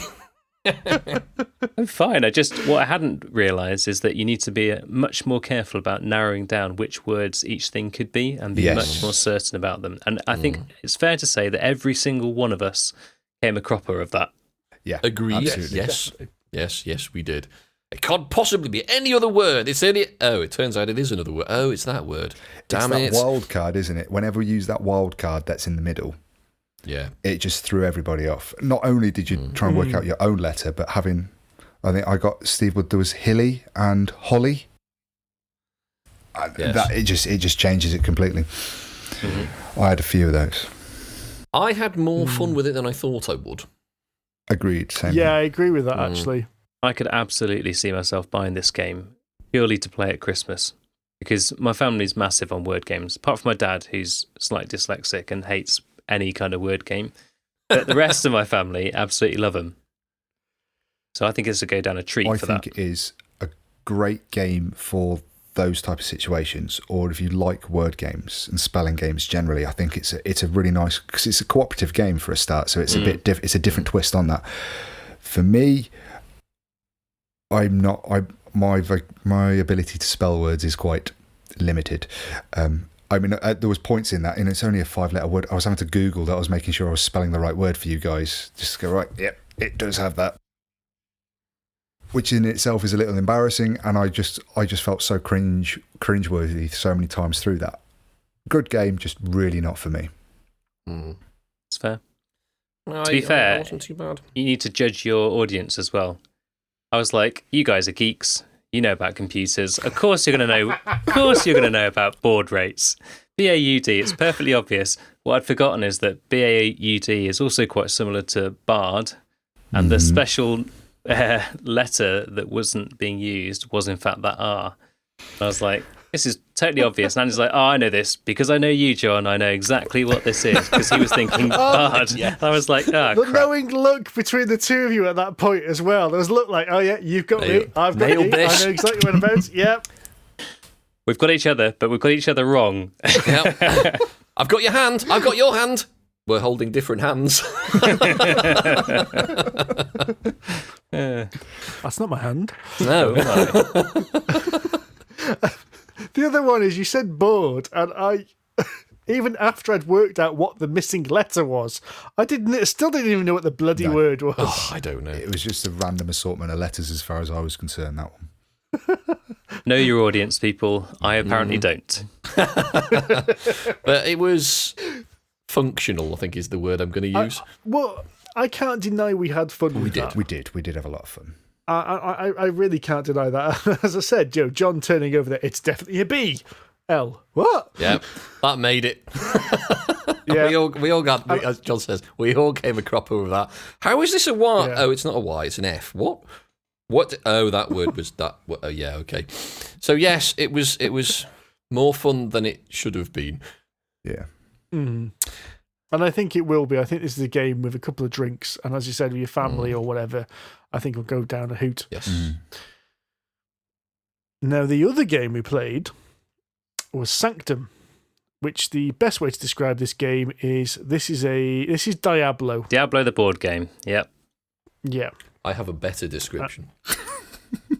Can it but be, I will wait until you've explained it, because it'll make more sense. Can you describe it without the Explain use of the air horn, Andy? Yes. Yeah, no. It's polite and it's all above board, but I'll let you describe it first, and then I will explain my reasoning. Curious. So this was a dungeon crawling kind of game where you were advancing along this path, fighting demons. And basically the game worked. You had one of three actions you could take around. The first was aggro the demons, which was basically take the demon cards off the board and put them next to your play character. The second action was fight them, and all the demons had a dice face on them. And it's quite simple. You roll 2 dice, and if one of the dice face matched the dice face of the demon, you'd killed it, and you could either cash it in for experience or equipment, which could be unlocked. Because on the back of the card was things like armor and weapons and things like that. And then the last option was you could go back to town, which was replenish all your health, and you could use it to identify the items you'd picked up. Mm-hmm. It's a little bit more complicated than that because there were certain abilities you could use to manipulate the dice. So if you've played like Diablo, you've got your big red ball of red goop, which is your health, but you've got your blue goop, which is your mana, and you could spend mana to manipulate some of the dice, like raise the face of one dice or lower the face of the other. What the game really was a little bit of risk management. So what you were trying to do was get the demons you think you could attack with your dice roll, but any ones you didn't kill your dice roll were going to do you damage. So there's a little bit of a balance in the risk versus reward there. You missed out. Do you get courage as well? So there's a bit of a wild card in there as well. Well, that's the question, Yes, isn't it? indeed. That is the question, because I must say, I felt this is one of the poorest demos we had all week. And part of the problem was because the rules were drip-fed to us. So rather than just, because the game was really simple. Aggro monsters, attack monsters, go replenish your health. Your description there is the concise upfront bit that we needed for that demo, I reckon. Yes. If we'd had that, I think the demo would have been much better. But instead, we were drip-fed. And one of the things you could do is certain actions, which is like going into the next room or taking a certain amount of monsters, were to give you courage. But the guy demoing it seemed to be dishing out this courage completely randomly. And what the courage was, it was another resource similar to your health and your mana, which could be used as either or. But you lost all your courage when you went back to town. So again, there was this little bit of a risk-reward. The more courage you accumulated, the less you wanted to go back and heal and replenish, because all of a sudden you'd have a lot less resources to use. Weirdly, as I'm describing this now, I kind of want to play it again. But at the time, I didn't. Yeah. It felt like it took a while to get going. I don't think it ever got going. No, it didn't. It felt like the session we had felt like one of those video game tutorials where you have to press X to jump, and you're like, yes, I know how to press X to jump. Can I just shoot things in the face now, Yes, please? move the mouse around. God damn it. Yeah. Yes, you have to jump. I can jump, for God's sake. Just let me through the goddamn door. Press R. But the thing is, I didn't think the demo was that bad. I mean, it should be pointed out that this is still a prototype. Yes. Yes, I was about to say that the big caveat is this is a prototype. It was still in development. All the artwork was placeholder artwork. It was quite a way off being complete, this game, I think. Now, I've had some time to think about this, as I do in my journey on the way to and from work. And this is remarkably similar to another game that you have, Mr. Tudor. Go on. Think about what happens in this game. You run into a dungeon. You attract a few bad guys. You beat the crap out of them, or you get the crap kicked out of you, and then you return to a point where you can recover. You repeat ad infinitum until you get to the big bad at the end of the track. Where have we seen that before? Perchance talking about the Dark Souls board You are game. indeed, yes, because this game is exactly the same. It's just a damn sight lighter and less tedious. But even then, it's still tedious. Because all you're doing is running in and you decide to either beat them up or attract them. And if you can't do either, you run back and lick your wounds. You can't die, so you're going to go back to the city. And if you do die in Dark Souls, you essentially don't die, you just start again. So why don't you just assume that you've killed all the monsters, turn all the things over, pick the best loot and go kick the crap out of the bad guy? Because you can assign dice and statistically you're going to roll enough dice to kill them all and eventually. Because you can't die. It's Dark Souls. Just smaller and cheaper, and with us now, not in 16 weeks' time. Sorry, 16 years' time. It's Dark Souls. Do you know what? Now I can see your reasoning. Yeah. That is actually quite interesting. What's the stopping you just going back? Now, as we said, it's in development. They're going to make some more tweaks, but you're right. What was to stop you just keep popping back to the beginning and replenishing and going back Exactly. again? Beat the monster up, run away. Beat the monster up, run away. Beat the monster up, run away. Yeah, I mean, that's pretty much the point I was at when during the demo, because I had no courage, so I was at no loss going back to town. Exactly. That's the thing. I could kill one monster, get the loot, either gem or keep it for whatever it's going to be go back to town, identify it. Oh, shit. Go back in, carry on fighting. Mm-hmm. It doesn't matter that I'm the last one in the line, but I'm going to be the last one in the line that's best equipped and got full health and everything. Exactly. And by the end of it all, you're going to have all the stuff because you've killed all the monsters. Yeah. And you know my feelings on Dark Souls, so moving on. Probably best, yes. It'd be interesting to see how it progresses once they've had a chance to polish some of this stuff and all the rest of it. Yes. Yes, it will be interesting. I wouldn't be surprised if Andy's feedback just now would be entered into it, because I think we gave a little bit of feedback at the time, and we've been speaking to Paul Grogan, who works for CGE, and I kind of get the impression they're taking a lot of feedback on board about what was happening at the show and what they were seeing. So, yeah. I'd quite like to know what happens at the end with the boss fight, because we only saw the 3 dungeons leading up to it, and it's like, right, that's it. Yeah. So there's going to be more to it than that, at least. Yes. But I think you're right. At the moment, you can go back and abort, take a breather, come back and hit them again. There needs to be some more consequences. Agreed. It was Sanctum from CGE. So, speaking of games with consequences, this is another game we all played. And it pretty much broke us all. Yes. Does this make the Grumpy Rory? This is the one that made the Grumpy Rory. This is a game by the aforementioned Mr. David Turksey, and it is called Venice. Again, another prototype game. So there's a lot of still development going on. And in fact, even after playing and during the game, David came to us and took some feedback from us, thought how do we feel about it, which was really good. He says he's taken it on board, and I've since spoken to him a couple of times about it, and he has already considered a few changes to the game. Yes, yeah. Which is great. Which we all consider major improvements. So, especially Venice. Yes, especially Rory. Now, we described Venice I think we were all looking forward to this in our preview cast. So, if you want to hear about how Venice works, it's probably easier if you listen to that. But the idea is you're running around Venice on a boat, a couple of boats actually, trading merchandise, moving things around from building to building, and trying to be the first to get points, money, and cast nasturtiums. Or is it aspersions? No, nasturtiums are plants. Aspersions. I was just about to say, you put those in salads. Throwing flowers at your enemies to try and land them in the poo with the local plod. And not a single cornetto inside. No, indeed not. But the rub here is that you have 2 boats and 1 gondolier. So you can only move 1 boat on, sort of alternatively, really, on each turn. You can only move 1 of your boats. If you keep moving the same boat, it costs you more money, so it's less attractive to do so.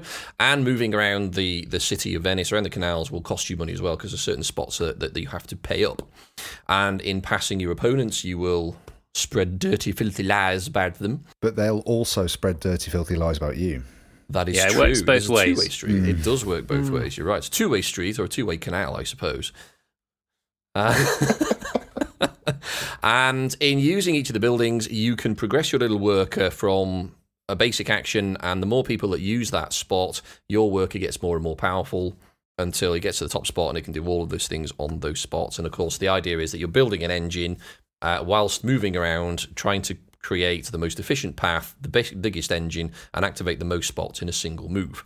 And, of course, it being a David Turksey game, it is horrendously brain-intensive and horrible.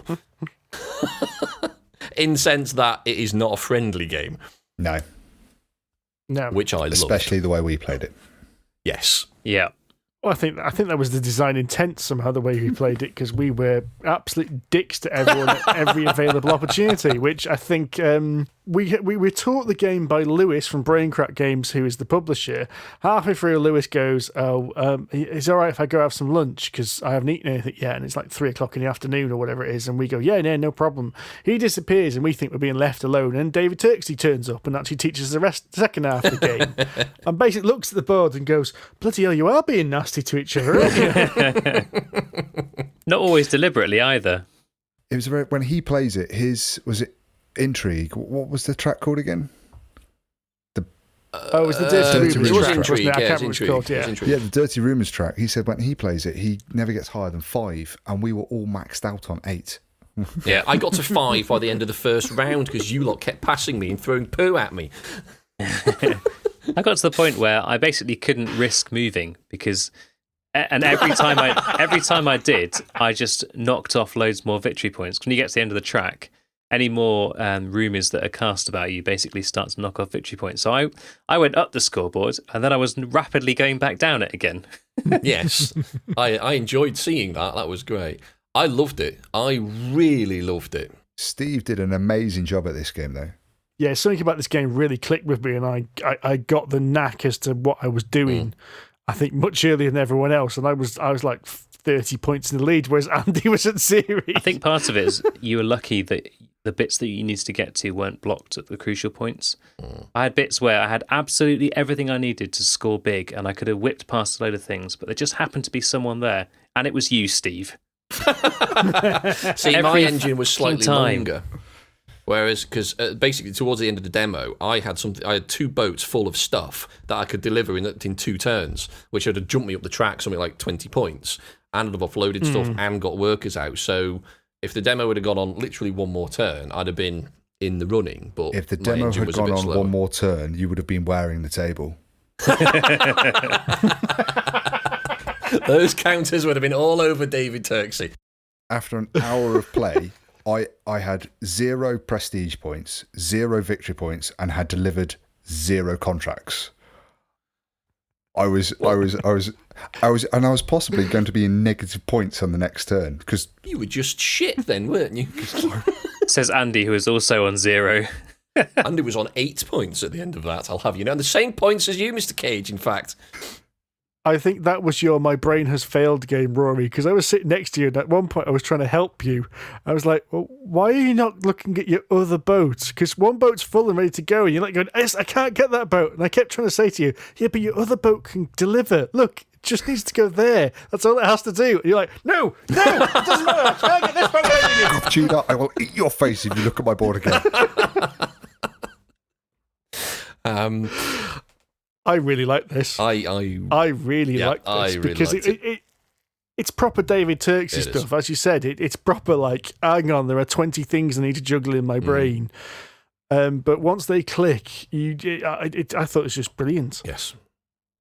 Lining up that engine and putting your workers in the right places and then ranking them up if you could to get it. I mean, that was the good point. That point when it clicked, when I got several of my workers up the levels a little bit. And basically, all I was doing was just cheesing it down the M25 equivalent then of Venice. Because every time I went past all these places, I got like victory points, cash, and extra resources. So I was, I'd put an outboard motor on my gondola and just down this line of places to grab all this stuff every time. Which is what you need to do. So yeah, I completely stuffed up my game myself, and part of it was my understanding of it. I did see Lewis, I think, the following day, after I had time to kind of calm down about the game. And he did ask me, he goes, was I the part of Polyhedron Collider that liked it or didn't like it? So I explained to him my reservations about the game. But I did. I said then, and I'll say now, I would really like to play that game again. I'm just never playing it with you guys. That's probably sensible. It's an important life lesson. And to be fair, that's a lesson that can be transferred to all sorts of games. Pretty much all of them, I think, John. No, that's one of the highlights for me was Venice. I really enjoyed it. Do we know when that's coming to Kickstarter? Not for a while. I think September was mentioned, possibly later than then. I would wager later than then, given what David has said about the continuing developments and the tweaks and making like the Rory mode. Is that the one that comes with crayons and a soft toy? I really hope he calls it that now. It's just got on one side of the board. We talked about having an easier side of the board, basically, so you have more space for this intrigue and other bits and pieces along those lines. I really hope somewhere, just subtly, it's got like Rory on that side of the board, the Rory version. Thanks, John. Or as his face on as a passerby on the canal or something like that. I'm a little bit frowning from inside a crowd. I'm genuinely afraid that this is going to happen, because I think one of the ideas they're introducing is this card that can give you money and some scrolls. Yes. But if you use it, you get those things, but you don't get the victory points that it's worth. It'd be quite easy to just put my face on that card, wouldn't it? it would. That would be hilarious. The Rory card. Turksy, if you're listening, make it happen. I'm led to believe he does listen, so you never know. There you go. So that was Venice from Braincrack Games and David Turksy. Andy, did you have a chance to look at the... Go on, sorry, John's biting his tongue, sorry. In fact, what would make it perfect is if it was Rory just walking down the side of the canal out to walk his ferret on a little lead. That would be perfect. So, Andy, did you play David Turksy's other game, the Roman Roll? Because I meant to have a look at this and completely forgot. I did. I promised for the first time in 3 years. I've actually kept a promise, gone along and actually managed to see him on his stand. So yes, I did. I saw him on Sunday at lunchtime as he was sort of shoveling a subway into his face. Teaching people anachrony, and I went through Roman Roll with. He didn't actually take it through, but one of his colleagues at PSC. Took us through. There were three of us playing. Roman Roll is, as he describes it, it's not quite a roll and write. It's mostly a roll and write, in the sense that it's a sort of heavy roll and write. So most roll and writes that people play are quite light. You know, they're easy. You roll dice, you draw things on a thing, and you move a gun. Roman Roll is much, much heavier. So the idea is that you're building Rome. You're using dice to dictate the actions that you can perform. So you can either build a particular building you can get from a market. So there's a market of cards that describe what these buildings are. And you physically draw on the map. So this is the shape of the building. So it's a bit like Tetris or almost like Baron Park. You get the shape of the tiles. You're basically drawing that shape onto the board. And there's there's actually only 6, weirdly, hills of Rome in this game. And there are certain buildings you can't build on hills, certain buildings that have to build on the flat. Some buildings need to be next to others and various other bits and bobs. Then there's areas of the empire that you can go and conquer.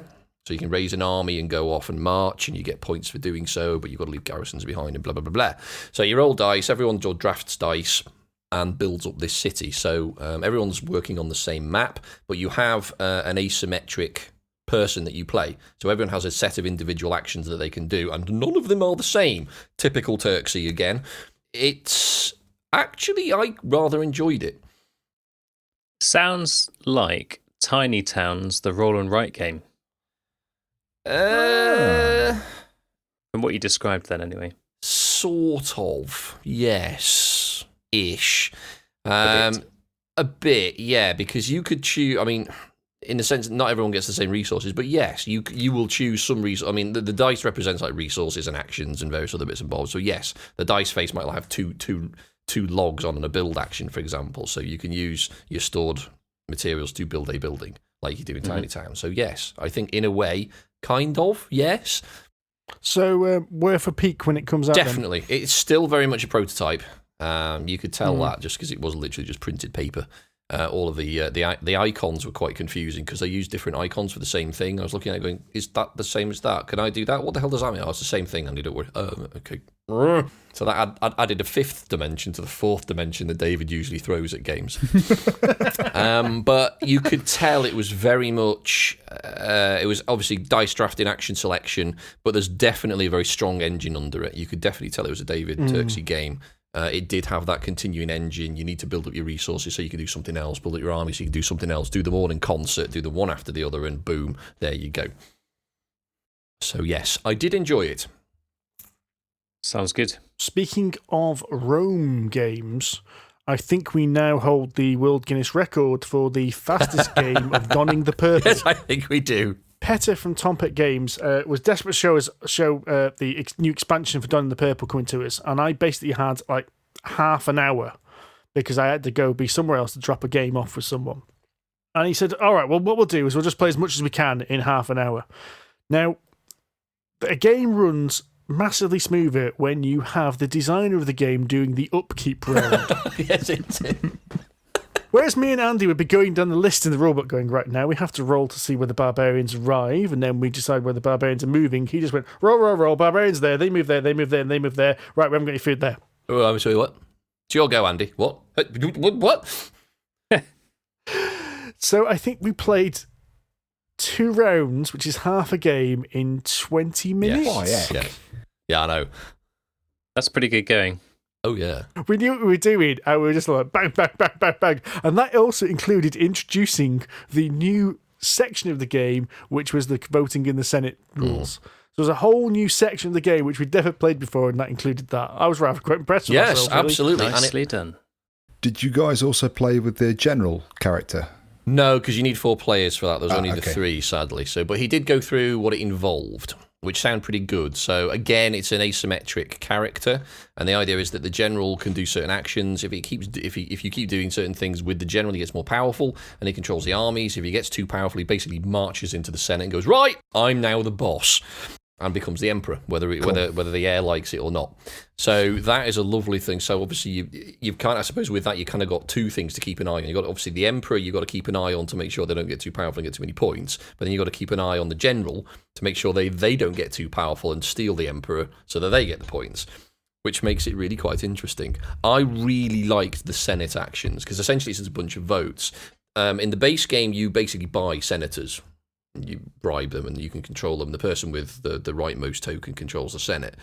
The more senators you have in the Senate, the more votes you get on the senator board, and there's different types of vote on there. So you can vote to like increase the price of food, or you can vote to kill the emperor, or you can vote to move buildings around on the build track, all these sorts of things. And they need different majorities. And you can put one counter down to try and achieve your goal. And the next person just goes, no, screw that, you're going the other way. And no, I'm going to support you. No, you're right off, I'm having that. And this massive fight breaks out. Nice. It was really good because what it did was it added a lot more meaning to the senators. Previously, it was just the last person on the senator track was the person who had, got anything from it. So, if the emperor dies and there's no heir, the last person on the senator track becomes the next emperor. Whereas this now meant there's even more reason to get senators because more senators gave you more votes. Which gave you more power over the outcome of the game. Yeah. So it gave you a lot more influence. It was really quite clever and it improved one area of the game which was a little, I wouldn't say lacking, but gives more reason to do one of the mechanics that was already in the game. I really liked it, despite the fact we burned through it in 20 minutes, thankfully, because Steve and I knew what we would do because we played it before, which helped. But I really liked it. I think it's a lovely addition. It's one of those expansions that adds not just more to the game, but it does add, as you say, it twists something that's already there to give you a good reason to use the expansion. So with that expansion in your mind, would you say it's worth playing it without that expansion now that you know of it? Yes. Would you ever not play it with that, do you think? Well, you would have to, because if you didn't have 4 players, you wouldn't be able to use the general. Okay. So the general needs 4 players. So yeah, but you could use the Senate in 3-player games. Yeah, that's what I was. I think knowing it's there, I'd prefer to use the Senate every time now. I think I'd agree with that. Can you use the Senate in a 2-player game? Because I know you can play Donning the Purple 2-player. You probably wouldn't. It probably wouldn't mean as much because essentially you just cancel each other's actions out. I would have thought. Okay, right. So it bolsters the 3-player game. Yeah, and having played it 2 and 3-player, Donning the Purple as a game works much better at 3 Yeah, players. that's the impression I got. I really wanted to play Donning the Purple, but you guys were obviously in the expansion, and having never played it before, I would have slowed your game down significantly. One day. Well, that was Donning the Purple, Votes and Virtue. The Kickstarter's out, I think, later this year. Not too far away. So I'd imagine it's probably going to be delivered early 2020, assuming the Kickstarter funds, and I'm pretty sure it will, because Donning the Purple did very well, and I love it. It's a really great game. So another belter from Petter. Do you know if he sold out? Because he had the last few games left with him. Of Donning the Purple? Yes. I'd imagine he probably did, yeah. He didn't have much left when we were playing. I was meant to pick one of those up. Bollocks. You can play mine, Rory. It's okay. Yeah, thanks. It's not the same. No, It's not the same as owning all of the games. Speaking of which, actually, does that mean now we all own a copy of The Villagers? No. Yes. Do you not? No, I thought you bought a copy. I had a review copy sent to me ages ago, which I then had to send on after I finished with it. And I was very, very tempted, but I was on a very strict budget. And I swerved at the last minute. That's fair. Yeah, we were discussing during the expo. You have cocked up our award system. I have. You are a disruptive element now. No, I've made it. It's like a premium award now. Well, that's it. We were wondering whether now we have that. We still remain the 3 for 3 if 3 people own a game, but that's the silver award now, and the gold award is the 4 for 4. Does that mean that Game Trace have to try extra hard this year? Because now the last year's award that I've given it. Oh no, because that was just the insert, wasn't it? So that doesn't matter. That's Andy's insert. That's choice. independent that's just award. It is. Yeah. It's the most prestigious. Oh yes. We should probably take some sort of poll on this. I don't think I'm qualified. Doesn't matter. It's independent. You can poll all you want. Leslie, you're polling around here, young man. Yes, indeed. Leave my poll alone. Moving on. Let's move on. Please. Yes. So, in my rounds of the expo, looked at a lot of games, and there's loads more that I'd love to talk about. But there's a couple that I thought were quite interesting. So I stopped off at the Syrinscape booth and had a chat with their peeps, and I was quite excited because we were doing a podcast relatively recently, and we were talking about how we use Syrinscape and other things like that to inject sound effects and music and things into the game, which is cool. And we'd mused at the time about the idea of integrating hue, lighting, and that kind of stuff with it, so that as well as the sounds going off, you've also got like the lights flickering when there's a bolt of lightning or something, or you go into a cave and the lights turn to green and start flickering along those lines. So I was chatting with their team about the idea of that, and they were saying it's on our list, it's something we'd like to do, but it's probably not high up the developers list, which is a software engineer I know is code for no way are we doing that anytime soon, mate. Check back in a year or two. But they did say that if you want to do something yourself, Syrinscape itself has an API, Hue has an API, so you could potentially put something together that synchronized them. And by potentially, you mean I'm already working on it at home. May have started a Python script. We know you so well, John. The one thing I am keen on, actually, is getting... Because you beat me to the punch going to see Syrinscape, because I wanted to go and see them as well, because I really want to try and integrate it with Roll20. And I think the only way you can do it is if you have like the online player and a premium account and all that sort of jazz. So it's not easy, but it is possible. No, it's not. Like, do you realise we've actually changed our tune about Syrinscape as well? Yes. Do you realise we mentioned it in the podcast a long time ago, and we were not impressed with it a long time ago. We found it really distracting, and it was really annoying. And having since used it loads, it's really good actually. I think the trick is knowing how to use it. Yes. Do you think this is because of using Roll20? Because obviously we're playing a lot of Roll20 now, and obviously the music kind of comes into that a lot more. I think it is a factor, and also previously we were doing it playing in person, so we were using it on a Bluetooth speaker. Yeah. So it was another thing for the DM to kind of control on a laptop. So the joke at the time, I even remember from the actual podcast, was John going, and Steve goes, hang on, I've got a sound effect for this, I can sound effect for this. Moo. No, that's not the dragon. And the dragon appears. Shit, we're only level 1. What are you doing? But yeah, no, it's cheers. I mean, I tried to run it on my Monday nights when we did it live before we moved to Roll20 as well. And some of the feedback that the group gave me was that if it's too loud, it gets really distracting. You need it loud enough that you can hear it as ambience, but not too loud that you just get completely overdone by bullfrogs when you're wading through a swamp. But I think we eventually got it right, but it does take some tweaking. I think it's a mixture. So I think they've improved it, and I think our understanding and experience with it has improved. Okay. But it's a fantastic facility. I really like it. So I subscribe to it currently for the fantasy one. I love it. It's great. There's some very nice sound systems on there. Okay. I'll take that under advisement. I picked up a flyer from them, and they said, as you're at the stand, you can either pick 3 free schemes from it, or you can roll a dice, and whatever number you get on there, that's how many schemes you get. Which one do you fancy? Have a guess which one I picked. You rolled the dice. I rolled the dice. Guess who won 6? Thank you very much. He didn't seem to appreciate my joke about it exploding, though. Apparently that's not a thing. I couldn't just keep going. Boo. You've won 256 sound sets. Wait, what? We've only got 40. Oh, they've got a lot more than that. Jesus. They probably do, actually, yeah. They do. I've every time I open Syrinscape these days, it's like there's a new lump of sound sets. There must be about 200 on there at the moment. Before we move on from me, there were two little games I just want to mention, really quick ones. So one was called Versa from Saberwolf Games, which was like a little dice grid, and you're basically trying to get combinations of symbols on those dice to match the gods that you're trying to support, Greek gods, mythology kind of thing. So you pick a column or a row, you roll all the dice in that row or column, trying to get the right symbols that you need to match some patterns. So a bit like the whole Tiny Towns, Tetris, Polyominoes kind of stuff. But then after you've rolled your column, you then get to move 2 dice, so swap 2 dice over, and switch any blank face dice to a symbol.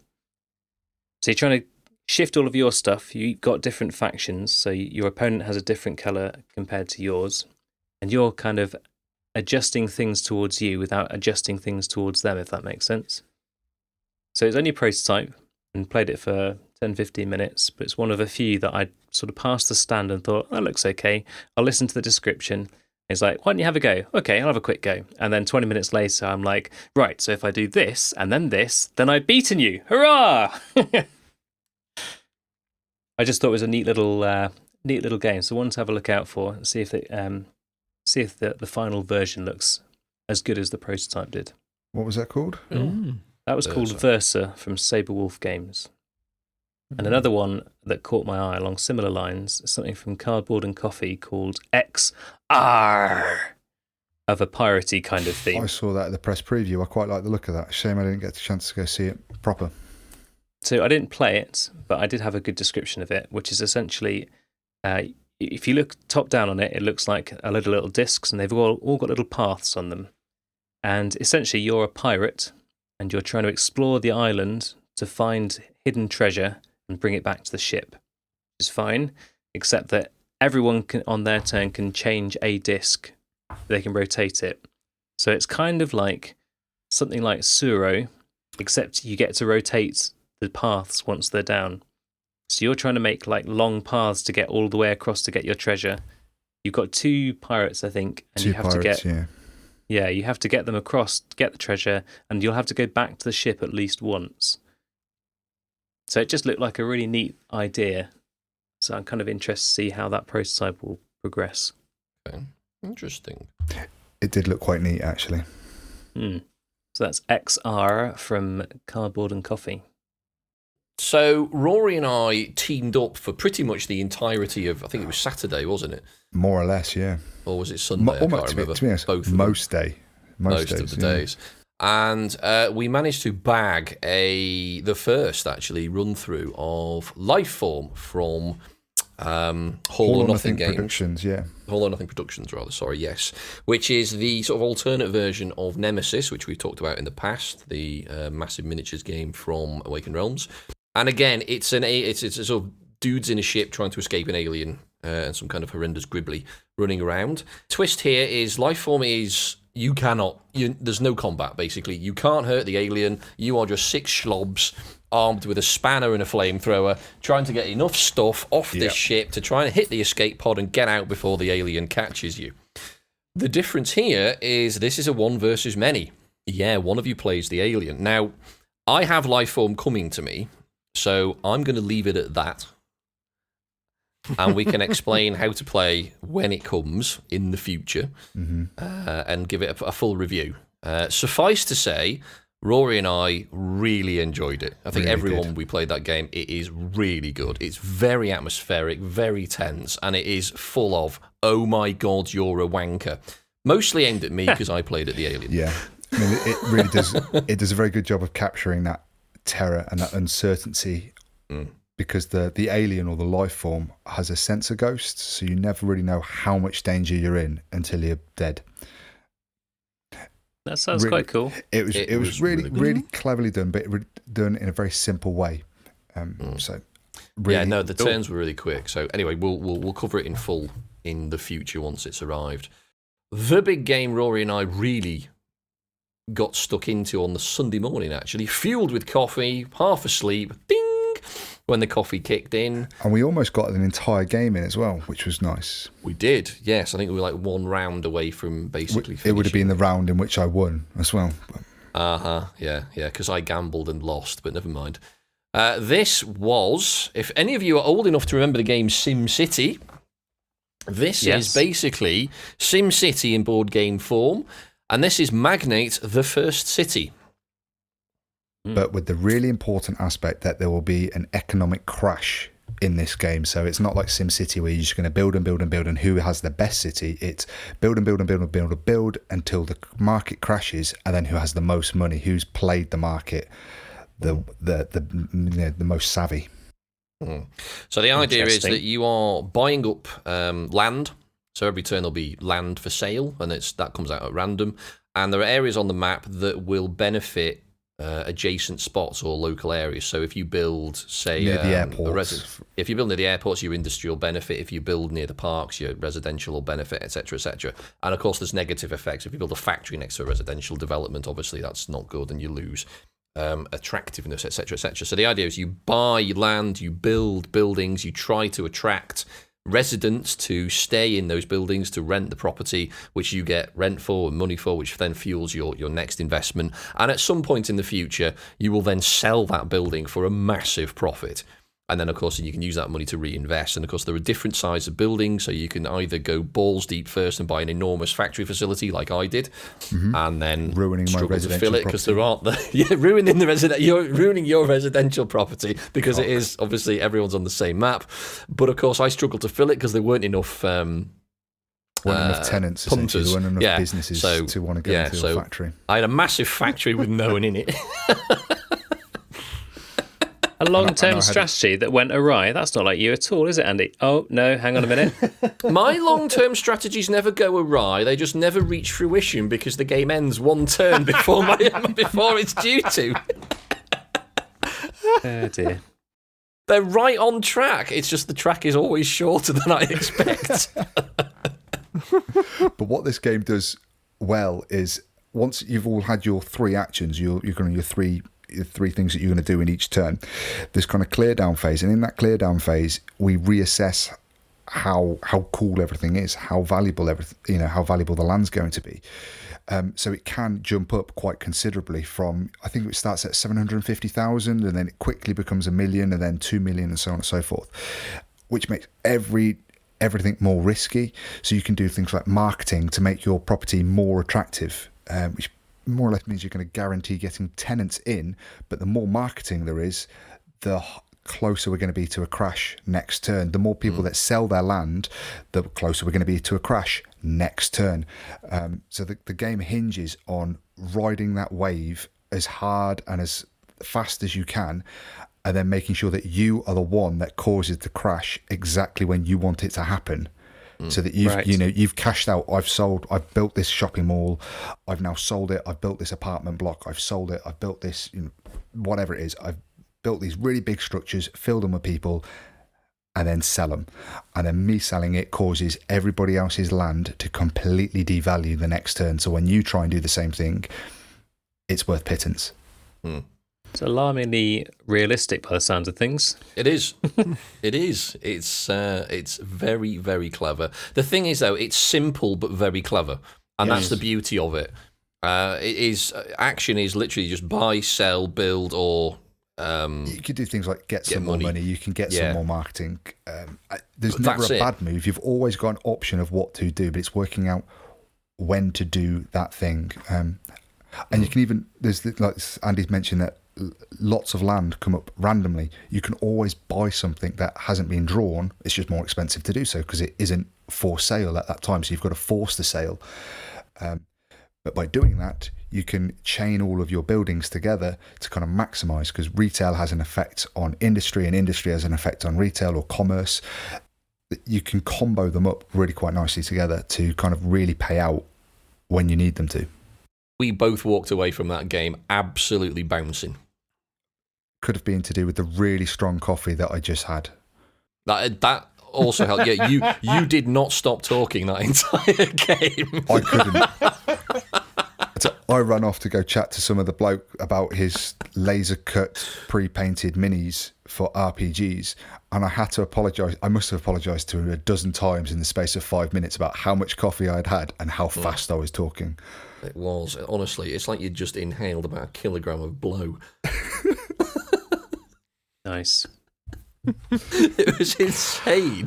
It was the only coffee I had all day. It kept me going until lunch. Brilliant. Right then, boys, we are dangerously close to 2 hours, and quite frankly, I don't want to edit more than 2 hours of podcast. I'm already looking at the length of this audio file and going, holy crap.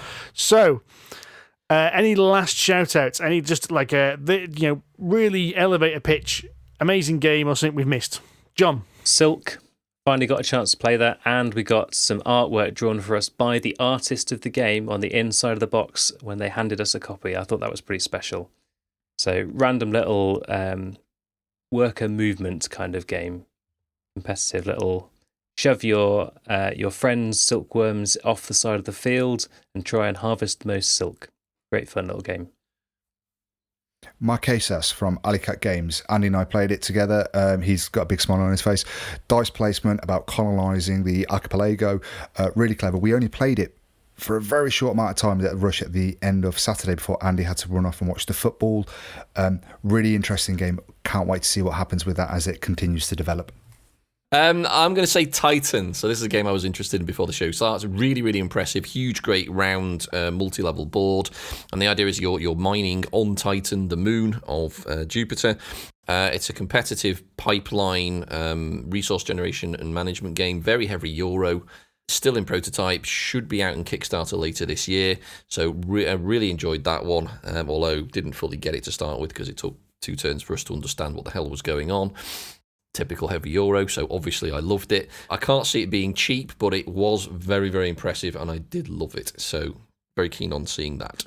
So my bit of a surprise, completely out of nowhere, was Lavinia, which was a game about making wine.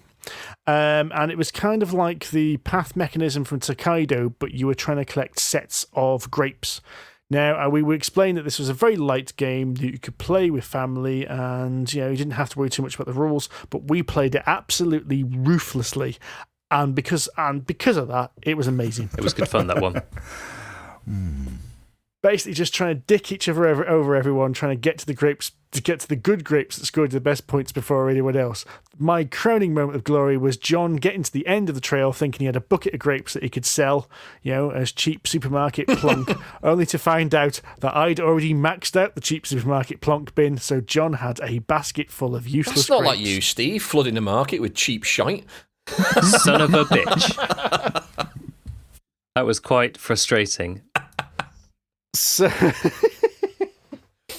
So that's been our kind of roundup of the expo. We haven't covered everything because we've covered a good chunk of this list, but we crammed so much into 3 days. It's ridiculous.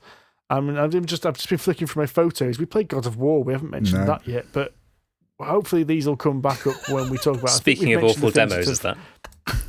Rory's written here flat pack forces, and I honestly read that as flapjack forces.